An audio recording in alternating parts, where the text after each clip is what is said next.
She had been rejected by every table in the diner. Then the disabled girl stopped in front of Keanu Reeves and whispered, "May I sit here?" What he noticed seconds later froze him in place, because this wasn't an accident, and helping her would uncover a secret someone was desperate to keep buried.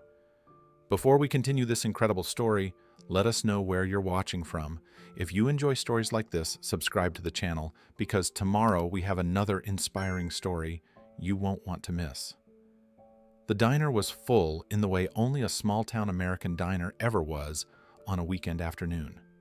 Every booth was occupied, every stool at the counter was taken, plates moved from kitchen to table in a steady rhythm.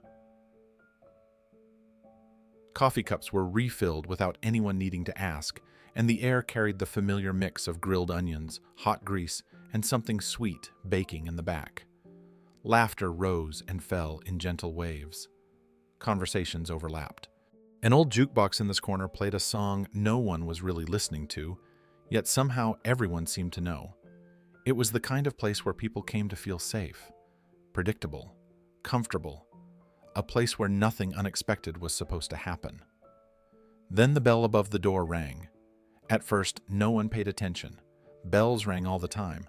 Another regular coming in, another neighbor, another ordinary face, but a second sound followed, one that did not belong to the easy rhythm of the room. Tap, scrape, tap, scrape. The sound cut through the chatter like a blade. Heads turned, forks paused halfway to mouths. Coffee cups stopped just short of lips. The conversations faltered, then slowly died. An 8-year-old girl stood just inside the doorway. She was small, far too small for the aluminum crutches supporting her weight. They were dull and scuffed, clearly not new, and they looked too tall for her thin arms. She moved carefully, each step measured, practiced, as if her body had memorized the cost of a mistake. Her right leg trembled slightly under the effort. Her left leg was gone. Not hidden, not bandaged, simply absent. The empty denim leg of her jeans had been pinned neatly up at the thigh. Her clothes were clean but worn thin, faded from too many washes. Sleeves stretched at the elbows. The fabric hung loosely on her frame, as if it once belonged to someone larger. Her hair fell around her face in uneven strands, brushed but not gently. Her face should have held the softness of childhood. Instead, it carried something older, something tired. Her eyes moved across the diner, quickly darting from booth to booth. She was not looking for the restroom. She was not searching for parents. She was searching for a place. Any place. The silence in the room grew heavy, the kind that settles when people know they should act, but hope someone else will do it first. She took a step forward. Tap, scrape. She approached the first booth near the door, where a family of 4 sat crowded around pancakes soaked in syrup. The girl opened her mouth, gathering courage. Before she could speak, the mother noticed her. The woman's smile disappeared instantly. She reached out and pulled her children closer to her side, her body angling away. She shook her head once, firm, final. The message was unmistakable. No. The girl swallowed and moved on. Tap, scrape. At the next table sat an elderly couple, their jackets draped neatly over the seat beside them. The man looked up just long enough to see her. Their eyes met for half a second. Then he looked back down at his plate with sudden, intense focus. His wife began folding her napkin with exaggerated care. They did not acknowledge her presence again. The girl's grip tightened on her crutches. Tap, scrape. She reached a group of well-dressed women seated together, Bibles stacked beside their iced teas, floral dresses pressed and tidy. They noticed her from several feet away. One leaned toward the others and whispered something behind her hand. When the girl finally stopped and quietly asked if she could sit, one woman answered loudly enough for the room to hear. "Where are your parents, sweetheart? Are you supposed to be here?" The words sounded kind. They were not. The girl's face flushed. Her right leg wobbled. For a moment it looked like she might fall. She blinked hard, forcing the tears back, with a determination no child should have to learn. She moved again. Tap, scrape. Each rejection seemed to make her smaller. Her shoulders curved inward. Her steps slowed. The diner felt suddenly enormous around her, filled with adults who could see her clearly and still choose not to. At the far end of the room, in a corner booth meant for 4, but occupied by 1, sat Keanu Reeves. He was eating quietly, focused on his plate, deliberately unnoticed. He had chosen this diner because it let him disappear, because no one asked questions here, because it felt ordinary. The girl stopped in front of his table. She was close enough now that he could hear her breathing quick and shallow from the effort of crossing the room. Her shadow fell across his place setting. Her voice when she spoke was barely louder than a whisper. "May I sit here?" she asked. She hesitated, then added softly, "Everyone else said no." He looked up slowly, not because he was startled, but because the room itself seemed to hold its breath. The girl stood inches from the edge of the booth, knuckles pale around the rubber grips of her crutches. Sweat dotted her brow despite the cool air inside the diner.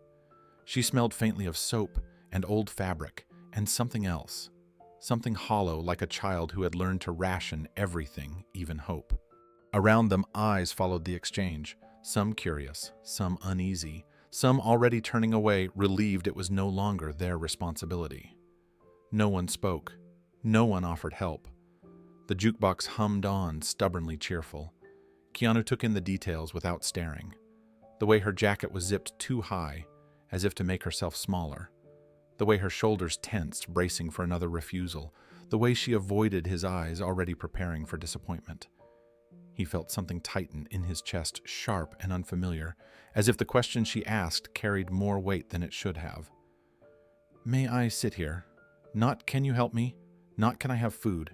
Just permission to exist beside someone for a few minutes." The girl shifted her weight. One crutch slipped slightly, scraping louder against the tile. A waitress near the counter glanced over, then looked away. A man 2 booths down cleared his throat and turned back to his fries. The moment stretched thin and fragile.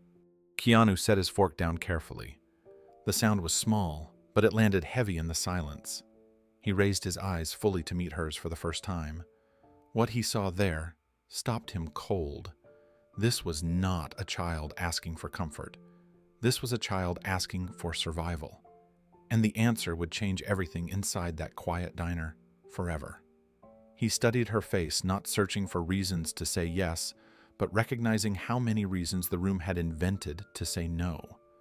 Her eyes flicked once toward the exit, already measuring how far she would have to go if he turned her away. She was calculating pain distance and embarrassment with the precision of someone far too young to be doing math like that. Keanu shifted in the booth. The vinyl creaked softly. He reached out, not touching her yet, only steadying the chair across from him so it would not slide. He did it slowly, deliberately, making sure she could see every movement. Nothing sudden. Nothing that might scare her. "You can sit," he said. The words were simple, ordinary. They did not rise above the diner noise, yet they cut through it completely. The girl froze as if she had not understood him correctly. Her fingers tightened on the crutches. She looked around, half expecting someone to object, to laugh to correct him. "You're sure?" she asked the question, trembling. Keanu nodded once. "I'm sure." Relief washed over her face so fast it almost hurt to see. Her knees weakened, and for a heartbeat she swayed. One crutch slipped from her grip and clattered to the floor. Several people flinched at the sound, but no one moved. Keanu stood immediately. He picked up the fallen crutch and leaned it carefully against the wall within her reach. Then he pulled the chair back, holding it steady while she lowered herself down with practiced care. When she was seated, he pushed the chair in gently, as if sealing a fragile promise. Only then did the diner breathe again. Conversations restarted. Plates clinked. But something had shifted. A child had been allowed to sit, and nothing felt the same anymore. Keanu Reeves had chosen the corner booth for a reason. It was slightly shadowed, far enough from the counter to avoid casual conversation, close enough to the wall that no one had to pass by unless they were headed to the back. He sat with his shoulders relaxed, posture unremarkable, dressed in a plain, dark jacket, faded jeans, and worn boots.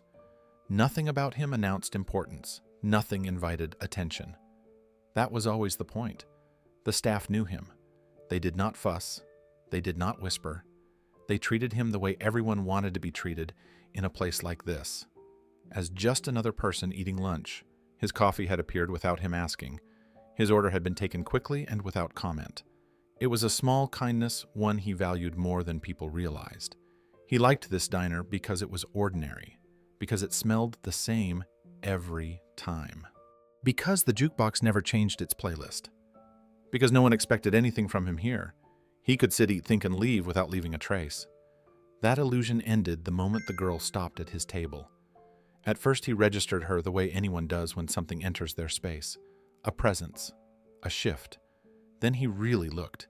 He saw how her arms trembled under the strain of the crutches. He saw how carefully she balanced herself, as if falling was not an option she could afford. And then he saw her eyes. They were not pleading. They were not dramatic. They were tired, older than they should have been. There was fear in them, yes, but layered beneath it was something more unsettling. Expectation. The expectation of rejection. The kind that comes from being turned away so many times that hope becomes a liability. When she asked to sit, he did not weigh consequences. He did not glance around the room to measure reactions. He did not think about who he was or what anyone might recognize. The answer came from somewhere immediate and unfiltered. Yes. The chair slid back with a soft scrape as he stood instinctively giving her space. He steadied the table with one hand so it would not wobble. When she wavered, he moved closer, not touching her yet, just close enough that she knew someone was there if she needed help. The room watched. He felt it without looking. Some faces tightened. Some eyes lingered too long. A few people shifted uncomfortably, suddenly aware of their own choices moments earlier. Others simply stared, curiosity replacing indifference. He knelt briefly to gather her fallen crutch and leaned it carefully against the wall within reach. His movements were calm, practiced in gentleness. Not rushed, not dramatic. He pulled the chair out and held it steady while she lowered herself down, her motion slow and precise, as if she had rehearsed this act of sitting hundreds of times under far worse circumstances. As she settled into the seat, her sleeve slipped slightly up her arm.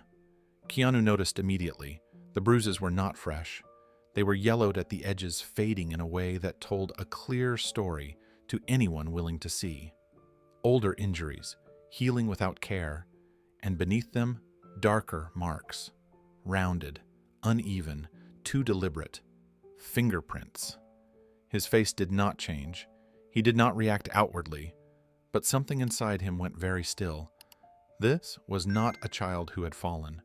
This was a child who had been handled, and the quiet corner booth no longer felt ordinary at all.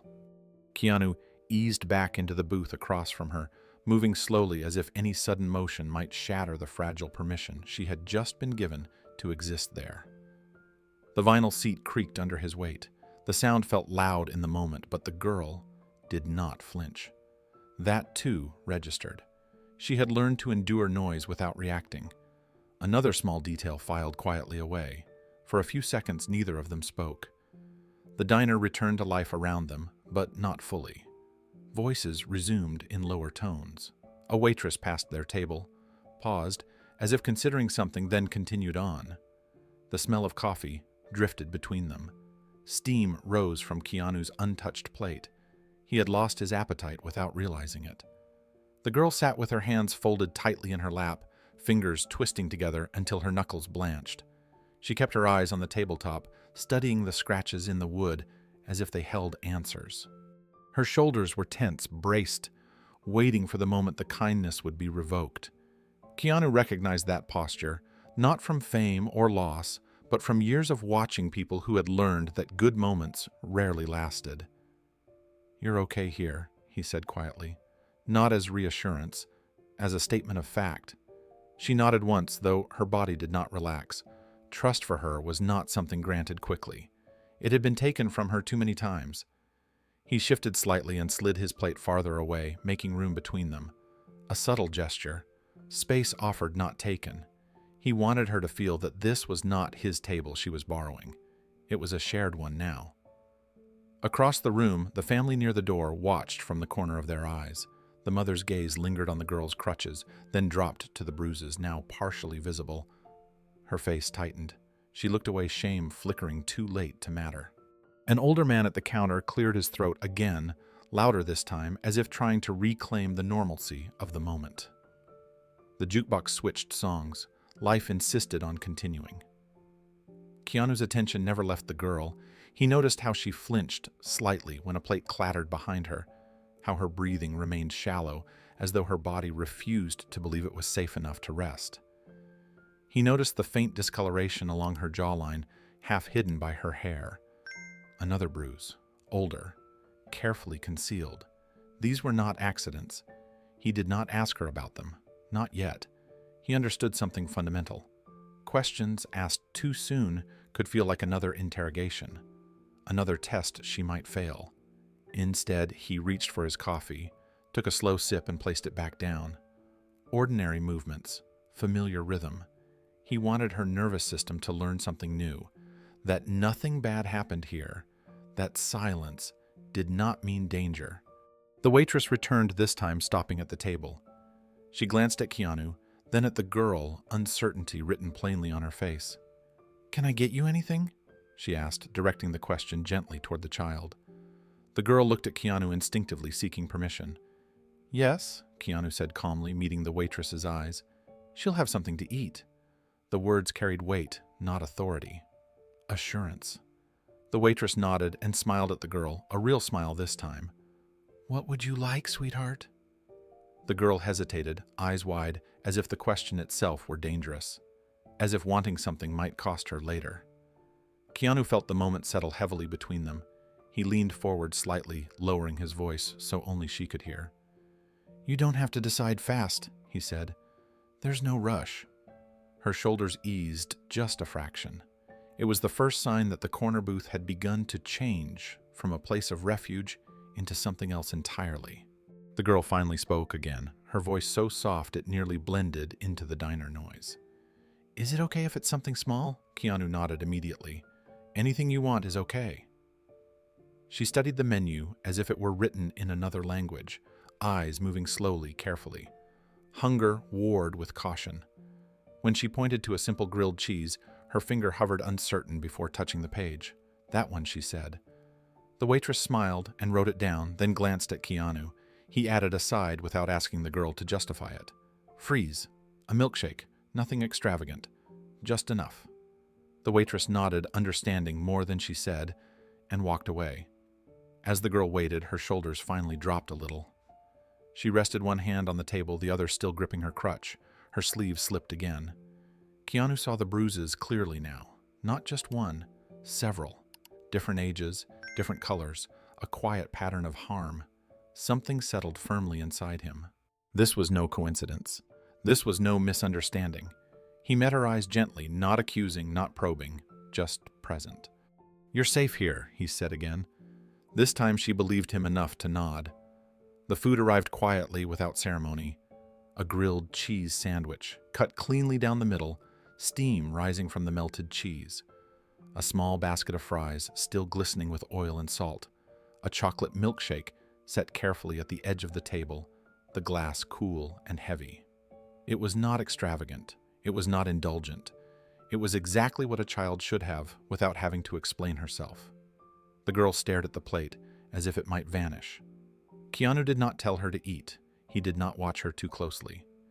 He picked up his coffee again and took a slow sip, keeping his movements ordinary, grounded. He wanted this to feel normal.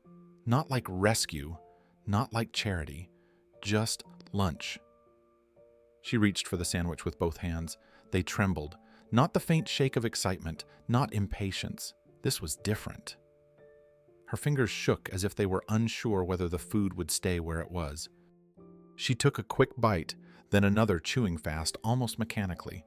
Cheese stretched and snapped. Crumbs fell onto the plate. She swallowed too quickly and coughed, covering her mouth with the back of her hand in immediate embarrassment. "Slow is fine," Keanu said gently, not correcting her, not instructing, just offering permission. She nodded, but kept eating quickly anyway. Every few seconds her eyes flicked up to him, then back to the plate, then up again, checking, confirming, making sure he was still there, making sure the food was still hers. Keanu noticed everything. He noticed how she leaned forward protectively over the plate, shoulders curved inward. How she positioned the basket closer to her side of the table, subtly, unconsciously. How she took smaller bites of the fries, one at a time, as if rationing them. He noticed the way her jaw tightened when someone at a nearby table laughed loudly, her body tensing for half a second before settling again. This was not hunger alone. This was fear layered over hunger. The milkshake sat untouched, too precious, too unfamiliar. She glanced at it several times but did not lift it. Keanu slid it a little closer, not pushing it toward her, just making it easier to reach. "It won't go anywhere," he said quietly.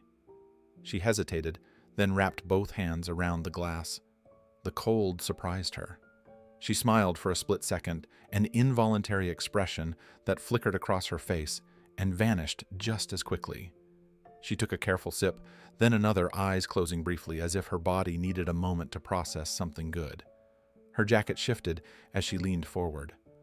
More bruises revealed themselves, not just one or two, a constellation of them along her forearm and near her elbow, yellowed edges, fading purples, different stages of healing.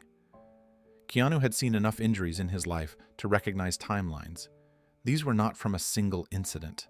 These were repeated, patterned, intentional. Finger-shaped. His breath stayed steady. His expression remained calm, but inside something hardened into clarity. Accidents were chaotic, random. These marks were not. The girl finished half the sandwich in less than a minute, then slowed, suddenly aware of herself. She wiped her mouth with a napkin, folding it carefully as if trying to reclaim politeness. "I'm sorry," she said softly. "I was really hungry." Keanu shook his head once. "You don't need to apologize for that."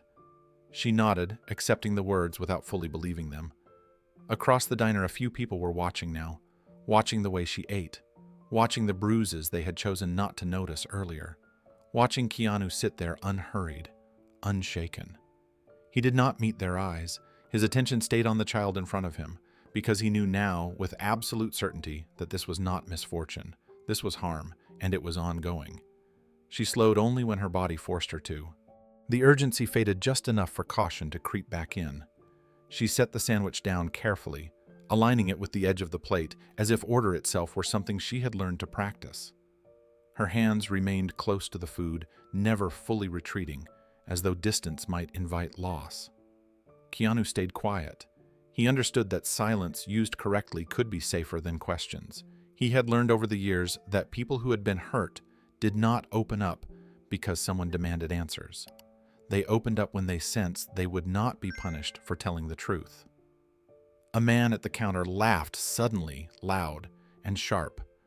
The girl flinched before she could stop herself. Her shoulders jumped. Her fingers tightened around the napkin until it tore slightly.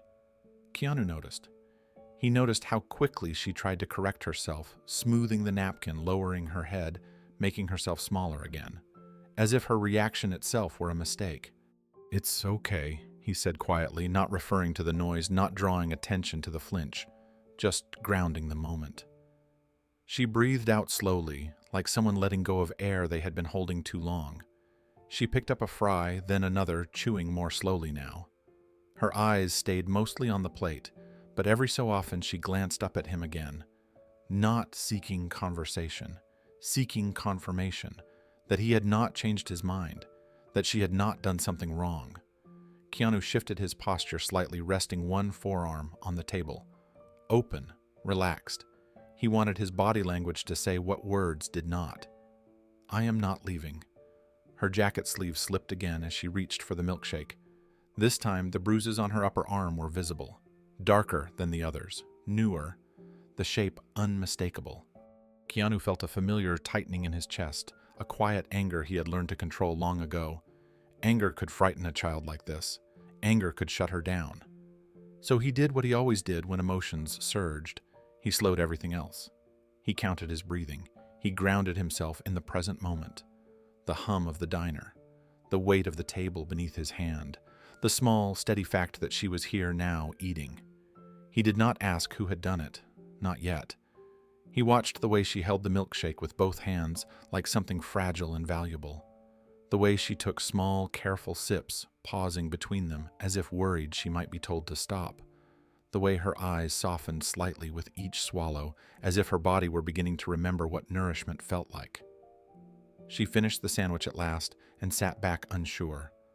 Her stomach was full, but her posture remained guarded. Hunger was only one layer of what she carried. Keanu slid the plate a little closer to her again, not insisting, just offering. "You can take your time," he said. "Nothing here disappears unless you want it to." She considered that, tested it. She reached for another fry and let it rest on the plate instead of immediately eating it. When nothing happened, she ate it slowly. A tiny victory. Her eyes met his again, and this time they stayed a fraction longer. In them, he saw something fragile but real. Not trust, not yet, but the beginning of belief. Keanu knew beyond any doubt now that this child was not clumsy, not unlucky, not simply struggling. She was surviving something she should never have had to endure, and the signs were too clear to ignore any longer. She wiped her hands carefully on the napkin and folded it into a neat square, placing it beside the plate.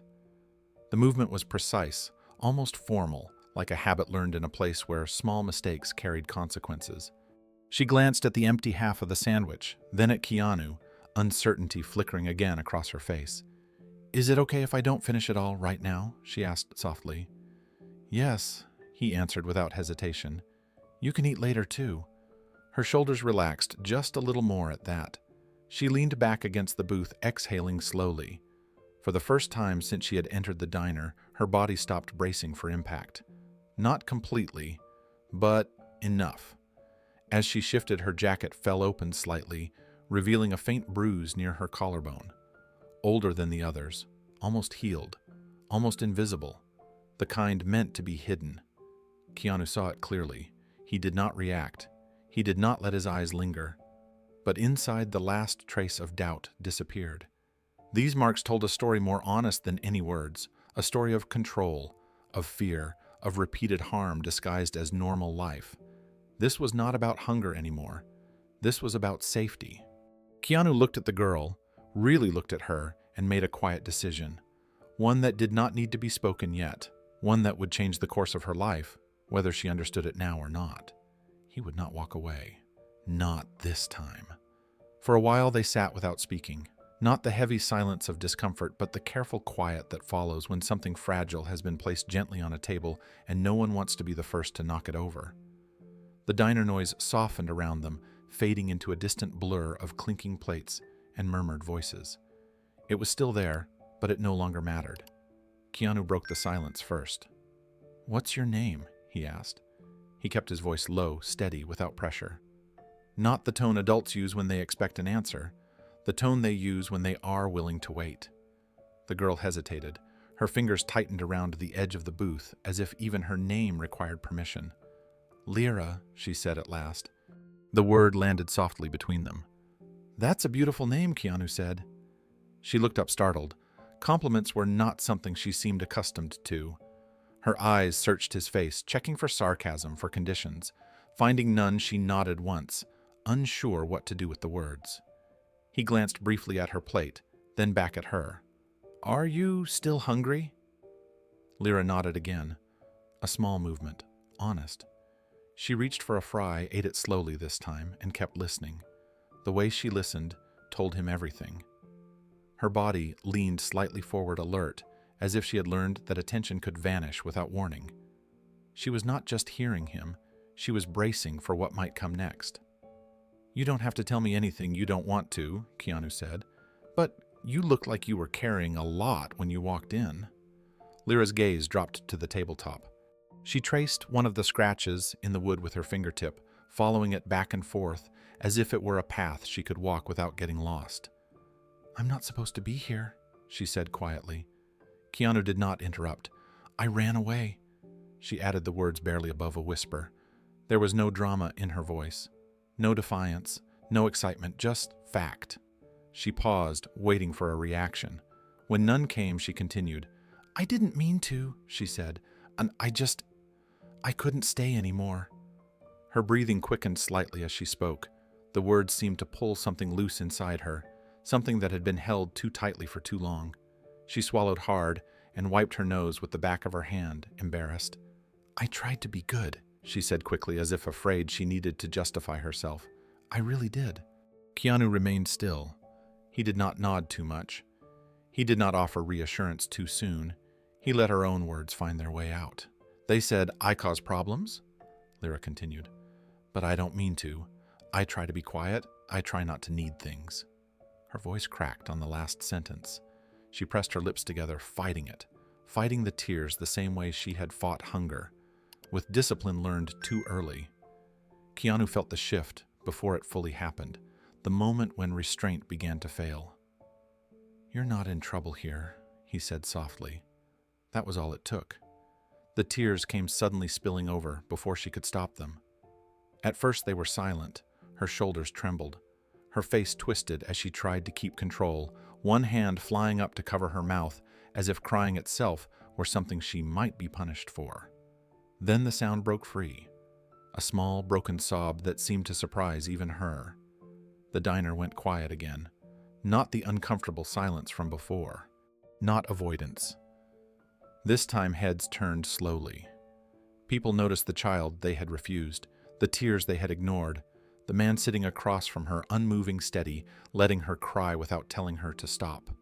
The emotional center of the room narrowed, shrinking down to one booth, to one name. Lyra. Lyra tried to stop crying the moment she realized it was happening. She pressed her sleeve against her eyes, wiping quickly as if speed could undo it. Her breathing hitched, uneven and shallow. She shook her head, embarrassed, whispering apologies that barely formed words. "I'm sorry," she said. "I didn't mean to." Keanu leaned forward slightly, resting his forearms on the table. He did not reach for her. He did not rush her. He stayed exactly where he was, close enough to feel present, far enough to feel safe. "You don't need to apologize," he said. "Crying doesn't mean you did something wrong." That sentence seemed to confuse her more than anything else so far. She sniffed hard and wiped her face again, slower this time. Tears still slipped free, but the fight against them eased. She stared at the tabletop voice, trembling as the words began to come in uneven pieces. "I wasn't trying to run away," she said. I didn't know where else to go." Keanu listened without interrupting. "I stayed as long as I could." Lyra continued. "I tried to be invisible. That works sometimes." She paused, breathing through her nose, the way someone had clearly taught her to do when emotions became dangerous. "But sometimes it doesn't," she whispered. Her hands curled into fists in her lap. The movement was small, contained but full of effort. "I sleep in my clothes," she said suddenly, "so I can leave fast if I need to." Keanu felt the weight of that sentence settle heavily in his chest. He did not react outwardly. He let her speak. "I don't make noise," she added. "I don't ask questions. I don't ask for food if it's late. I don't like being noticed." Her voice wavered again. She pressed her lips together, but the tears returned faster now, no longer silent. Her shoulders shook as sobs escaped, breaking through the careful control she had maintained for so long. Keanu stayed still. This was not a moment to fix. This was a moment to witness. The diner around them had gone completely quiet. No plates moved. No one spoke. Even the kitchen sound softened, as if the walls themselves were listening. A woman near the window stared openly now, one hand covering her mouth. A man at the counter lowered his head. Lyra cried, with her whole body now small and shaking, grief pouring out in waves she could no longer hold back. She curled inward, folding over herself as if trying to disappear mid-sob. Keanu stood slowly. The movement drew every eye in the room. He stepped around the table and knelt beside her, not touching her, yet just close enough that she could feel his presence without being overwhelmed. "You're not invisible here," he said quietly, "and you don't have to be quiet." The words reached her through the tears. She lifted her head slightly, eyes red and swollen, searching his face. "I didn't know what else to do," she said, voice breaking completely now. "I know," Keanu replied, and for the first time, she believed an adult meant it. Her sobs slowly softened, turning into shaky breaths. The diner remained still, caught in a shared understanding that something important was happening. Not a spectacle, a reckoning. This was no longer just a child who had asked for a seat. This was a child who had finally been heard. Lyra's crying slowed the sobs breaking apart into uneven breaths. She wiped her face again, this time without urgency, as if she no longer needed to hide what had already been seen. Her eyes were swollen and red, but there was something else there now. Exhaustion mixed with relief. The kind that comes when holding everything in finally becomes too heavy. Keanu remained beside her, steady and quiet. "I didn't think anyone would listen," she said after a moment. Her voice was small, worn down. "Usually people tell me to stop, or to go somewhere else. You didn't do anything wrong," he said. "Not by coming here, not by leaving where you were." She nodded slowly, absorbing the words like someone testing unfamiliar ground. She sat up straighter, wiping her nose one last time. The diner stayed silent, every person aware they were witnessing something fragile and irreversible. Lyra glanced around the room, then back at Keanu. "I don't want to cause trouble," she said. "I just needed a place to breathe." Keanu met her gaze. "Then you're exactly where you need to be." She looked down at her hands, then back up again. For the first time since she had entered the diner, her voice held a trace of calm. "My name is Lyra," she repeated. And this time the name felt like it belonged to someone who mattered. They stayed where they were for a long time after that. Lyra's breathing finally evened out. The diner noise returned slowly, cautiously, as if the room itself was afraid of interrupting something fragile. A plate clinked in the kitchen. Someone paid at the counter. Life resumed, but it felt altered, more careful than before. Keanu returned to his seat across from her, moving unhurriedly. He did not rush the next moment. He knew better. You did not pull truth from a child like this. You waited for it to surface when it was ready. Lyra stared at the last few fries on her plate, pushing one back and forth with her fingertip. The movement was small, repetitive grounding. "My mom used to bring me places like this," she said suddenly. Keanu looked up, his attention sharpening, but his face remained calm. "She liked diners," Lyra continued. "She said they were honest, that people were nicer when the food was simple." Her voice softened at the memory. For a brief moment, the child she might have been appeared flickering through the exhaustion. "She died last year," Lyra said. The words landed quietly without ceremony. Not dramatic, not seeking sympathy, just fact. Keanu did not interrupt. He did not offer condolences yet. He let the space hold the weight of what she had said. It was after that, Lyra went on, when he moved in. She did not say the word stepfather at first. She did not have to. Her shoulders tensed as if her body recognized the name before her mouth could form it.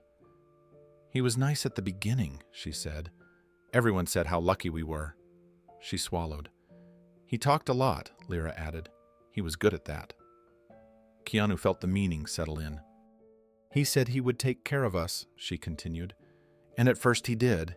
He bought groceries, fixed things around the house. People liked him." Her fingers curled slightly against the tabletop. "Then he started getting mad when I asked questions," she said. "Or when I took too long."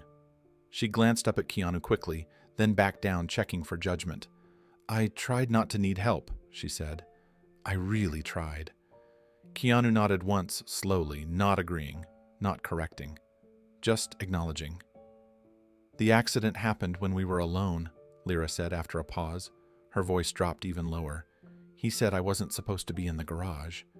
She took a breath, steadying herself. "I remember the pain," she said. "I remember screaming." Her hand drifted unconsciously to the place where her leg should have been. "They said it was an accident," she said. "Everyone did." Her voice wavered, but she pressed on. "But I saw his face," Lyra whispered, "when it happened." Keanu felt a tightening in his chest. He wasn't scared, she said. He wasn't trying to help. He was just watching. She closed her eyes briefly, the memory clearly etched into her body. "I heard him later," she said. "On the phone." Keanu leaned forward slightly, still silent. "He was talking about insurance," Lyra said. "About money, about how long things take." Her voice dropped to a whisper. "He said if I didn't make it, it would be easier." The The words hung between them heavy and unmistakable. Keanu's stillness deepened.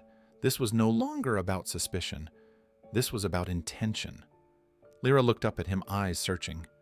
"I tried to tell people," she said quickly, fear creeping into her voice. "I really did." She listed them quietly. Teachers, counselors, a police officer who smiled too much and told her adults don't hurt kids on purpose, a social worker who said accidents happen. They all believed him, Lyra said. He talks nice. She pressed her lips together, fighting the return of tears. "They said I was confused," she whispered, "that I was just sad about my mom." Keanu remained perfectly still. Inside him, something cold and focused took shape. This man was not just cruel, he was careful. Lyra's voice grew quieter as she continued, as if the words themselves carried danger. She leaned closer to the table, lowering her head slightly, instinctively guarding the story even now. "He told everyone I was clumsy," she said. He laughed when he said it. Keanu listened, his face unreadable, his body completely still. Not frozen, intentional. The kind of stillness that keeps a child talking instead of shutting down. "He said I was always falling," Lyra went on, "that I never listened, that I made things harder than they needed to be." She traced the edge of the table again, following the same groove as before, grounding herself. "When I woke up in the hospital, he was there," she said, smiling, telling the doctors how brave I was. Her throat tightened. "He cried in front of them," Lyra whispered. "He held my hand when they were looking." She glanced up at Keanu, her eyes sharp despite the fear, but when they left, he let go. Keanu's jaw tightened almost imperceptibly. He did not speak. "They said my leg couldn't be saved?" Lyra continued. "Everyone kept saying how lucky I was to be alive." She paused. "I didn't feel lucky." The words were simple, devastating. "He told me I should be grateful," she said, "that things could have been worse, that my mom would want me to behave." Her fingers curled into her palm. "After that, I stopped talking about it," she said, "because every time I did, he got nicer, kinder. People liked him more." She shook her head slightly. "I learned that telling the truth made things worse." Keanu felt the full shape of it now. The strategy, the timing, the manipulation layered over violence like a polished surface. This man did not lose control. He managed it. Lyra took a shaky breath. "Sometimes I heard him on the phone." "Late at night," she said, "talking about papers, about waiting periods, about how much things paid out." Her voice dropped again. "He said my mom's policy helped a lot," she whispered. "He said it covered more than he expected." Keanu's hands rested flat on the table, still, grounded. "I didn't understand everything," Lyra said, "but I understood my name." She swallowed. "He said if something happened to me, too, it would all be settled." The silence that followed was thick and suffocating. Keanu did not rush to fill it. He knew better. "I told my teacher," Lyra said, finally.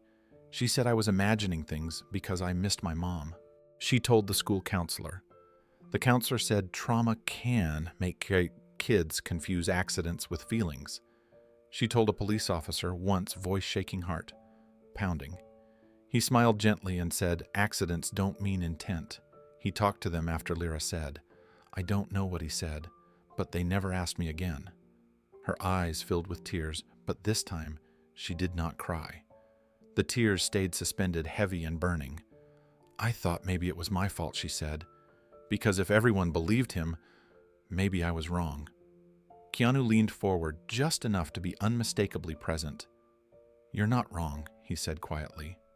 The words landed with weight. Lyra stared at him, her breath catching. No one had ever said that to her before. Lyra stared at Keanu as if the words needed to be tested before they could be trusted. "You're not wrong." Her chest rose and fell unevenly. She nodded once slowly, like someone taking their first step onto unstable ground. "He said I should stop talking," she whispered, "that people don't like kids who make trouble." She looked down at her hands. They were small, scarred, too careful. "So I stopped," she said. "I learned when to be quiet." The sentence felt heavier than anything else she had shared. Keanu felt a cold certainty settle inside him. This was not chaos. This was design, A man who understood how systems worked, how authority sounded, how doubt could be planted in a child and grown into silence. He did not let anger show. Anger would not help her now. What she needed was something stronger, something steadier, resolve. He met her eyes and held them. "What you told me matters," he said, "and I believe you." Lyra's lips parted slightly. Her breath hitched. Belief, not sympathy, not pity. Belief. Her shoulders sagged as if a weight she had carried for too long finally loosened its grip. She did not cry this time. She simply nodded again. And in that moment, Keanu knew with absolute clarity. This was no longer just a story. This was a responsibility. Keanu shifted in the booth. It was a small movement. Just the sound of vinyl creasing as he leaned forward and pushed his hands against the edge of the table. But Lyra noticed immediately. Her body stiffened. Her eyes widened. The color drained from her face so fast it was impossible to miss. In her mind, the pattern completed itself before the moment could catch up. Adults stand up when they are done. Adults stand up when they are leaving. "No," she said, suddenly the word breaking out of her before she could stop it. Keanu paused. Her chair scraped back as she moved without thinking, one crutch tipping dangerously to the side. She reached out, fingers closing around his sleeve with surprising strength for someone so small. "Please," she said, her voice shaking. "Please don't go." The diner froze, not because of Keanu, because of her. Because of the raw panic in her voice, the kind that does not belong to a child who has simply been talking. The kind that comes from being left too many times too suddenly, without explanation. Keanu felt her grip tighten, felt the tremor running through her hand. He understood instantly what his movement had triggered. He did not pull away. He did not reassure her from above. Instead, he lowered himself. He slid out of the booth completely and knelt in front of her, one knee on the tiled floor, bringing his eyes level with hers. The shift was immediate and intentional. He wanted her to see his face clearly, to feel that he was not going anywhere. "I'm not leaving you," he said calmly. Her breathing was shallow, uneven. Tears gathered again, uninvited. "I thought," she began, then stopped, unable to finish. "I know what it looked like," Keanu said gently, "but I'm still here." He waited until her grip loosened slightly, until her shoulders stopped rising toward her ears. "I just need to make a phone call," he continued. "I'm going to step outside for a moment, and then I'm coming back. Right back to this table." She searched his face, scanning for deception, the way she had learned to do with every adult. Her eyes darted to the door, then back to him, calculating time distance abandonment. "You promise?" she asked. Keanu did not answer quickly. He understood the weight of that word, promise. He would not use it lightly, not to comfort her in the moment, if he could not carry it through. He reached out slowly, palm open, letting her decide whether to take his hand. After a second, she placed her small fingers into his. Her grip was careful now, tentative. "I promise I won't disappear," he said. "I won't make big speeches. I won't rush things, but I will come back. And when I do, things will start to change." She swallowed hard. "Change how?" "Not all at once," he said, "and not in ways that will scare you, but you won't be alone with this anymore." The words settled between them. Her shoulders dropped. Just a little. Enough. She nodded once slowly, as if making a decision rather than accepting comfort. "Okay," she whispered. Keanu squeezed her hand once gently, then released it. He stood up slowly this time, making sure she could track every movement. When he stepped away from the booth, she watched him, the entire time, eyes locked on his back. But this time, she did not panic, because for the first time in a long time, an adult had not brushed off her fear. He had met it at eye level. Keanu walked toward the front of the diner, slowly, deliberately, as if he were moving through deep water. He did not rush. He did not glance back repeatedly. He trusted that the care he had taken would hold. Still, he felt Lyra's eyes on him the entire way, following every step, measuring distance, the way someone does when they have learned that space can turn into absence without warning. At the door, he paused just long enough to look back. Lyra was still seated in the booth, her hands folded tightly in her lap, one crutch resting against the table where he had placed it. She had not moved. Her gaze met his wide and unblinking. He lifted one hand slightly, not a wave, just a small signal. "I see you. I remember." She nodded once. Outside, the air was cooler, quieter. The hum of traffic replaced the diner's warmth. Keanu pulled his phone from his pocket, his face settling into a focused calm. The man who had listened gently inside the booth was still there, but another layer moved into place now. Precision, planning, care. He did not call the police, not yet. He did not call anyone who would arrive with flashing lights or questions, shouted too loudly for a child who had already endured too much. He called someone he trusted, someone who worked with children, someone who understood systems evidence and how easily truth could be crushed if handled carelessly. He spoke quietly, giving only what was necessary. A child, 8 years old, missing a leg, visible signs of abuse, credible testimony, immediate risk. There was no hesitation on the other end of the line. While he listened, Keanu's gaze drifted back through the diner window. He could see Lyra clearly from where he stood. She had not touched the food again. She sat very still, eyes fixed on the door, waiting. That sight anchored him. The call ended with a plan, not a reaction. Steps, timing, protection. The kind of response that did not rely on outrage, but on follow-through. Keanu slid the phone back into his pocket and took one steady breath before opening the door again. The bell rang softly as he stepped inside. Lyra flinched at the sound, then looked up. The moment she saw him, something shifted in her face. Not relief exactly, something deeper. Recognition. He came back. Her shoulders dropped and a breath she had been holding escaped her in a small, shaky exhale. She did not smile. She did not cry. She simply watched him walk back toward the booth, every step confirming the promise he had made. Keanu sat down across from her again, exactly where he had been before. He did not make a show of returning. He did not announce anything. He just resumed his place, steady and present. "I'm back," he said. She nodded, lips pressed together, eyes bright. "What happens now?" she asked. Keanu considered the question carefully. He would not overwhelm her. He would not lie. "Right now," he said, "we finish lunch. You take your time. You breathe." She listened closely. "And after that," she asked. "After that," he said, "we make sure you don't have to explain yourself to people who won't listen anymore." Her brow furrowed slightly. "You're not going to leave again?" "No," he said simply. She studied his face for a long moment, then looked down at her plate. She picked up a fry and ate it slowly, deliberately, as if testing the world again. This time, she did not check the door. This time, she trusted that he would still be there. Lyra finished her last bite in silence. Not rushed, not afraid, just quiet. The kind of quiet that comes after something important has been decided even if the words have not all been spoken yet. She wiped her hands carefully on a napkin, then looked up at Keanu again. "You really came back," she said. "Yes," he replied. No emphasis, no reassurance layered with emotion, just truth. She nodded, absorbing it, letting it settle somewhere deep. Her grip on the edge of the booth loosened.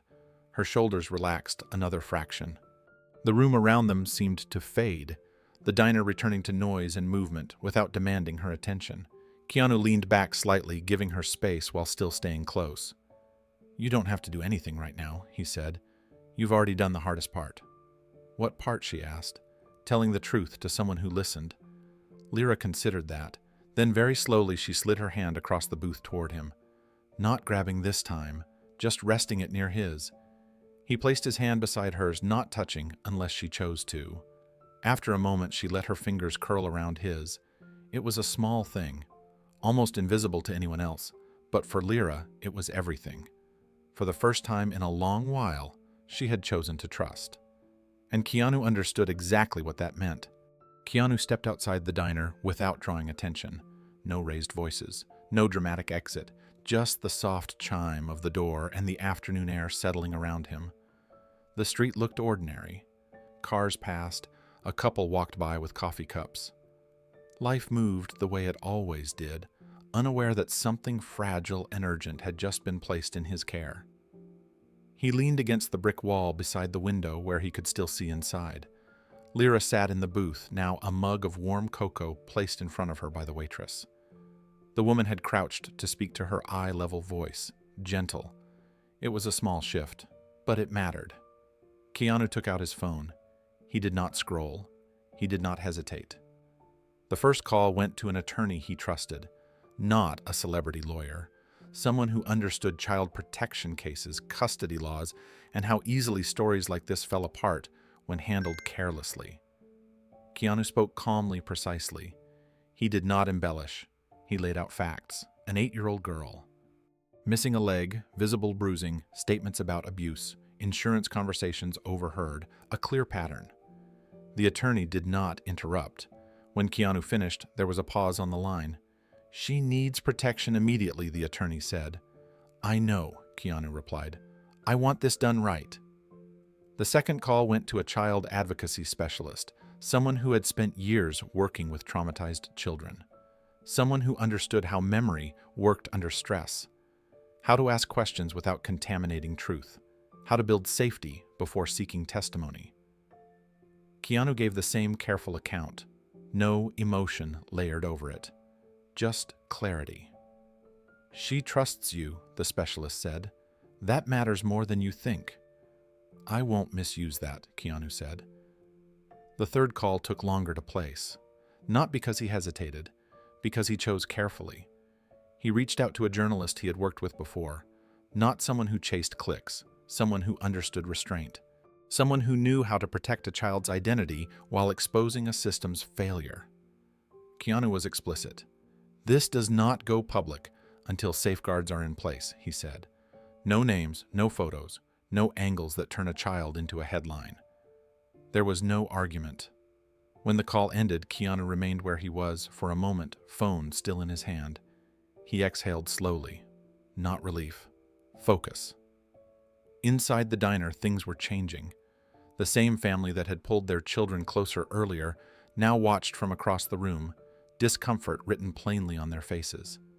The elderly couple had stopped pretending not to see. The church group sat quieter than before, eyes lowered. The staff moved differently now, purposeful, protective. The waitress brought Lyra a sandwich wrapped neatly in paper as if to say it was hers. Another employee set a chair near the booth so she would not feel boxed in.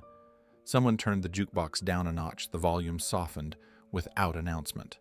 Lyra noticed. She sat a little straighter. Her hands rested on the table instead of clutched in her lap.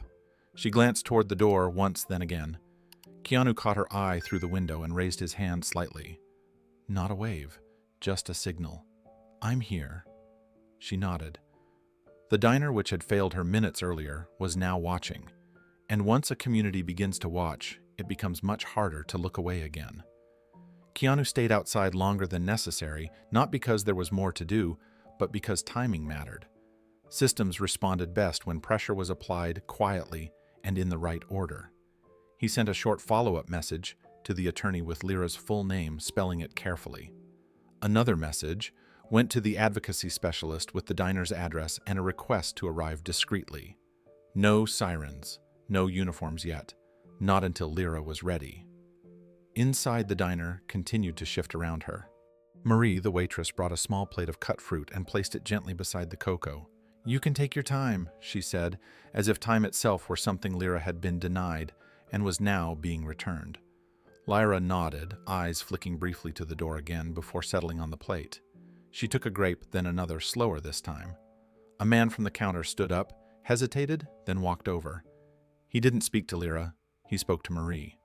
"Put whatever she needs on my tab," he said quietly. Marie nodded without comment. The man returned to his seat, face flushed, as if he understood this wasn't generosity. It was repair. Keanu watched all of it through the window, not with satisfaction, with attention. Communities revealed themselves in moments like this. Some people rose to the moment. Others shrank. Both mattered. His phone buzzed. A text from the attorney. Child Protective Services had been contacted through the correct channel. A welfare check was being escalated. Another message followed from the journalist. "I'll hold it red. Let me know when protection is in place." Good, Keanu thought. He stepped back inside. The bell over the door rang softer now. Lyra's head lifted immediately. When she saw him, relief passed over her face before she could stop it. She didn't smile. She didn't speak. But she breathed out, long and slow.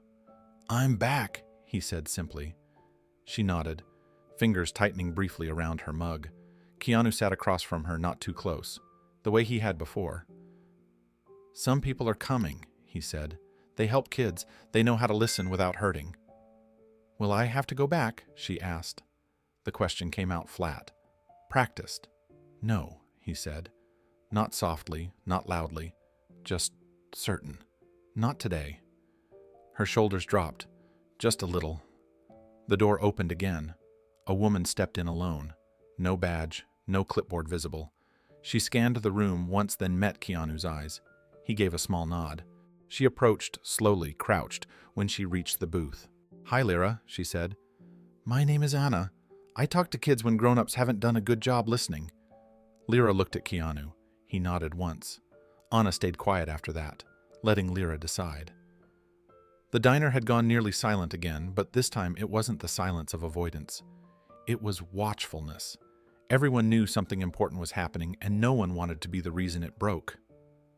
Keanu leaned back slightly, giving space, but not leaving. His role now was not to speak. It was to remain. Outside, traffic passed. Inside, a child who had been invisible was finally being seen by the right people. Power had been used, carefully, quietly, and it was working. Lyra listened while Anna spoke, her voice low and steady, explaining nothing that felt threatening. No promises, no demands, just options, just choice. Lyra's eyes stayed fixed on Keanu for most of it, as if checking that the ground beneath her feet was still solid. Keanu stayed exactly where he was. He did not interrupt. He did not guide her answers. He let her words belong to her. When Anna asked if Lyra felt safe sitting there, Lyra nodded. When she asked if she wanted to answer a few questions now or later, Lyra hesitated, then said, "Later." Anna accepted that without pause. No pressure, no disappointment. Outside the booth, the diner felt different now. The air had shifted. People spoke in murmurs. Someone quietly locked the front door and flipped the sign to closed, even though it was early. No announcement was made. It was simply understood. A man near the window wiped his eyes and turned away. The church group gathered their things and left quietly, not out of offense, but discomfort. The kind that comes from recognizing yourself in a moment you wish you could undo. Keanu noticed all of it, but his attention never left Lyra. Anna stood. "I'll be nearby," she said. "When you're ready." After she stepped away, Lyra leaned forward slightly. "You didn't yell," she said. "Most grown-ups yell." Keanu shook his head. "Yelling makes people stop listening." She thought about that, then nodded. Her hand found the edge of the booth again, not gripping this time, just resting, steady. Keanu placed his phone face down on the table, a quiet signal that nothing else mattered more than this moment. Whatever came next would be handled the right way, through the right channels, with witnesses, with records, with people who could not pretend they didn't see. Lyra looked up at him once more. "You're still here," she said. "Yes," he answered. And for the first time since she had entered the diner, Lyra smiled. The first official car arrived less than 2 hours later. No lights, no sirens, just a quiet sedan pulling into the diner parking lot as the afternoon sun dipped lower. Then another, then a third. People noticed, but no one spoke. This was not the kind of arrival meant to draw attention. It was meant to be precise. 2 representatives from Child Protective Services entered together, not rushed, not defensive, prepared. One carried a folder thick enough to matter. The other carried a tablet already open to files and notes. They introduced themselves to Anna first, then to the diner staff, then finally to Lyra. They knelt when they spoke to her. They asked permission before sitting. They explained who they were and why they were there, without using words like custody removal or investigation. They used words like safety care and next steps. They asked if she felt okay staying where she was for now. She looked at Keanu before answering. He nodded once. "Yes," she said. The CPS workers exchanged a brief look, the kind professionals share when they understand they are seeing a child who has already learned how easily adults can fail. Keanu stayed nearby, but never inserted himself. He did not answer questions meant for Lyra. He did not hover. He did not posture. He remained a constant presence at the edge of her vision, enough to anchor her, not enough to overshadow her. Medical documentation was reviewed at the booth, photos of bruising, notes taken carefully by Anna earlier, time-stamped observations from diner staff who had seen the marks themselves. Statements were written and signed. Names were recorded. The room felt heavier with each piece of paper added to the stack. This time, the system could not look away. Across town, police officers arrived at the stepfather's house just before dusk. No battering ram, no neighbors gathering in curiosity. Just a knock at the door. Calm, controlled. The kind of visit that carries weight precisely because it lacks drama. The house looked ordinary from the outside. Trim lawn, closed curtains, a porch light that flickered once before staying on. The kind of place people passed every day without a second glance. Inside, the story changed. The officers noted the first locked door immediately. Then another. In the back of the house, a small room with no proper window. A mattress on the floor. No bedding. No personal items beyond a few worn clothes folded too neatly to belong to a child who lived freely. In the kitchen, the refrigerator was secured with a heavy lock. Not symbolic, functional. The cabinets were the same. A can opener was missing. In the study, paperwork sat in careful stacks. Insurance documents, recently updated. One policy listed Lyra as the insured. The beneficiary name appeared more than once. Her stepfather's signature was clean and confident at the bottom of each page. There was no ambiguity. When the stepfather returned home later that evening, he was met calmly. He tried to explain. He tried to sound reasonable. He tried the same measured tone that had worked before, with teachers, counselors, and officials who had wanted easy answers. This time, no one argued with him. They simply placed him in handcuffs. No shouting, no crowd, no performance. Across the city, Lyra sat quietly in the diner as the CPS worker explained that she would be staying somewhere safe that night. A place with food, with warmth, with people trained to help children rest before asking them to be brave again. Keanu listened, so did she. And for the first time, the system was not speaking over her. It was listening. By the time the sun fully set, the diner had become a temporary center of quiet coordination. Papers were signed, calls were logged, names were repeated and verified. Everything was done slowly, deliberately, as if speed itself might damage something fragile. Lyra sat wrapped in a soft, borrowed sweater from one of the staff members. It was too big, the sleeves hanging past her hands, but she didn't mind. It made her feel smaller in a way that was safe. She listened as plans were explained again, not because she didn't understand, but because understanding was new. A CPS supervisor arrived next, older, careful with words. She reviewed the evidence already gathered and nodded once. There was no skepticism in her eyes, only gravity. "This will move forward tonight," she said quietly. "There's enough here that it has to." Keanu watched from a few steps back. He recognized the shift immediately. This was no longer a question of concern. It was a matter of record. A patrol officer returned to the diner briefly to confirm the arrest. He spoke to the supervisor, not to Keanu. He kept his voice low. No one nearby strained to listen. There was no satisfaction in his tone, only certainty. The stepfather had not resisted. He had not needed to. The evidence spoke louder than any denial. When the officer left, Lyra looked up at Keanu. "Is it real?" she asked. "Or is it going to stop again?" Keanu crouched slightly so they were level. "It's real," he said. "Too many people have seen too much." She nodded, absorbing it slowly. Trust did not come all at once. It came in small pieces, like learning how to stand again after a long fall. A car was arranged to take her to a temporary care home for the night. Not permanent, not decided yet, just safe. Anna explained who would be there, what the room would look like, that she could keep her crutches with her at all times. Lyra asked one question. "Can he come with me?" She meant Keanu. The supervisor smiled gently. "He'll walk you to the car," she said, "and he'll know where you are." That was enough. Outside, the air had cooled. The parking lot lights cast long shadows across the pavement. Keanu walked beside her as she moved carefully step by step. He matched her pace without thinking. At the car, she stopped and looked up at him. Her voice was steady now. "You didn't make it loud," she said. "I thought it would be loud." "Loud makes people defensive," he replied. "Quiet makes them careful." She nodded once more. As the door closed and the car pulled away, Keanu remained standing there until the taillights disappeared down the street. Only then did he exhale. Behind him, the diner lights dimmed. A place that had once turned away had become the reason a child was finally safe. And the system forced into the open had no choice left but to act. The ambulance did not use its siren.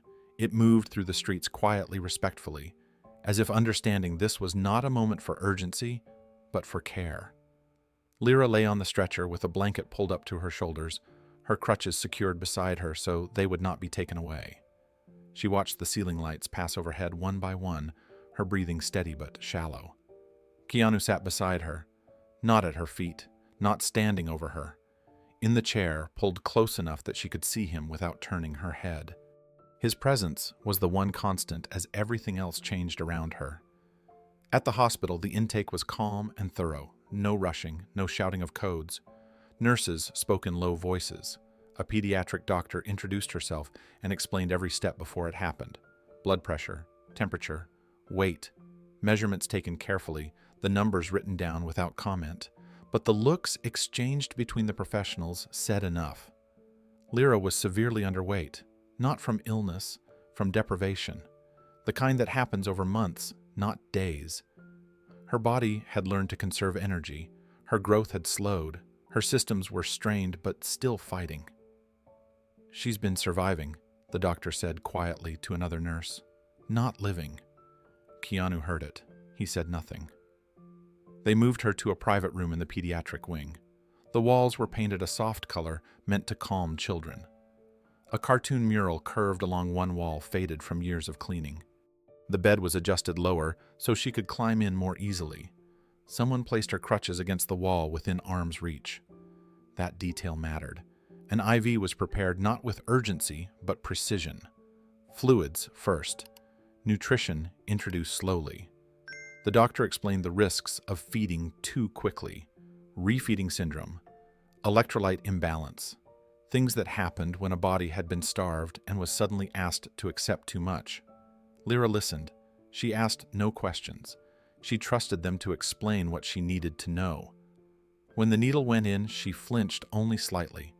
Her pain tolerance was far too high for a child her age. The nurse noticed, so did Keanu. Throughout it all, he stayed. When forms were brought, he stepped back, letting CPS and the hospital handle consent. When doctors spoke, he listened without interrupting. He did not make this about himself. He did not assert control. He simply remained present. The nurses noticed that too. One of them, older with tired eyes and gentle hands, leaned toward another and whispered, "He hasn't left once." The night settled in slowly. Machines hummed. The hallway lights dimmed. Lyra lay tucked into clean sheets, her breathing deeper now. She looked smaller in the hospital bed, almost swallowed by it. Keanu pulled the chair closer and sat down fully. He adjusted his jacket, folded his hands, and stayed. At some point, Lyra stirred. Her eyes opened halfway. She searched the room until she found him. "You're still here," she murmured. "Yes," he said. She nodded, the movement barely visible. Her eyelids fluttered closed again. This time, when sleep came, it was heavier, safer. The nurse returned quietly to check vitals. She glanced at Keanu, then at the clock. "You don't have to stay," she said softly. "I know," he replied. He stayed anyway. No cameras recorded it. No one announced it. No one needed to. Because consistency in that small hospital room was doing more healing than anything else in the building. The night stretched on in quiet increments, measured not by hours, but by soft interruptions. A nurse checking the IV drip, another adjusting the monitor, a doctor returning once more to review labs and whisper observations into a recorder. Each person acknowledged Keanu with a glance, sometimes a nod, never a question. His presence had become part of the room. Lyra slept deeply now, not the restless, guarded sleep of someone expecting danger, but the heavy stillness of a body finally allowed to rest. Her small hand lay open on the blanket, fingers no longer curled inward. The IV tubing rose and fell gently with her breathing.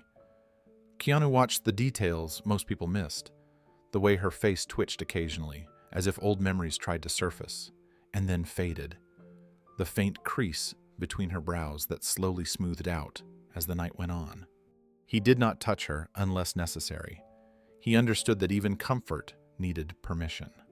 Sometime after midnight, a pediatric nutrition specialist stopped by. She reviewed the chart, then spoke quietly near the doorway. Severe caloric deprivation, muscle loss, delayed healing, signs of long-term stress affecting development. None of it was speculative. It was all there in numbers and scans and lab results.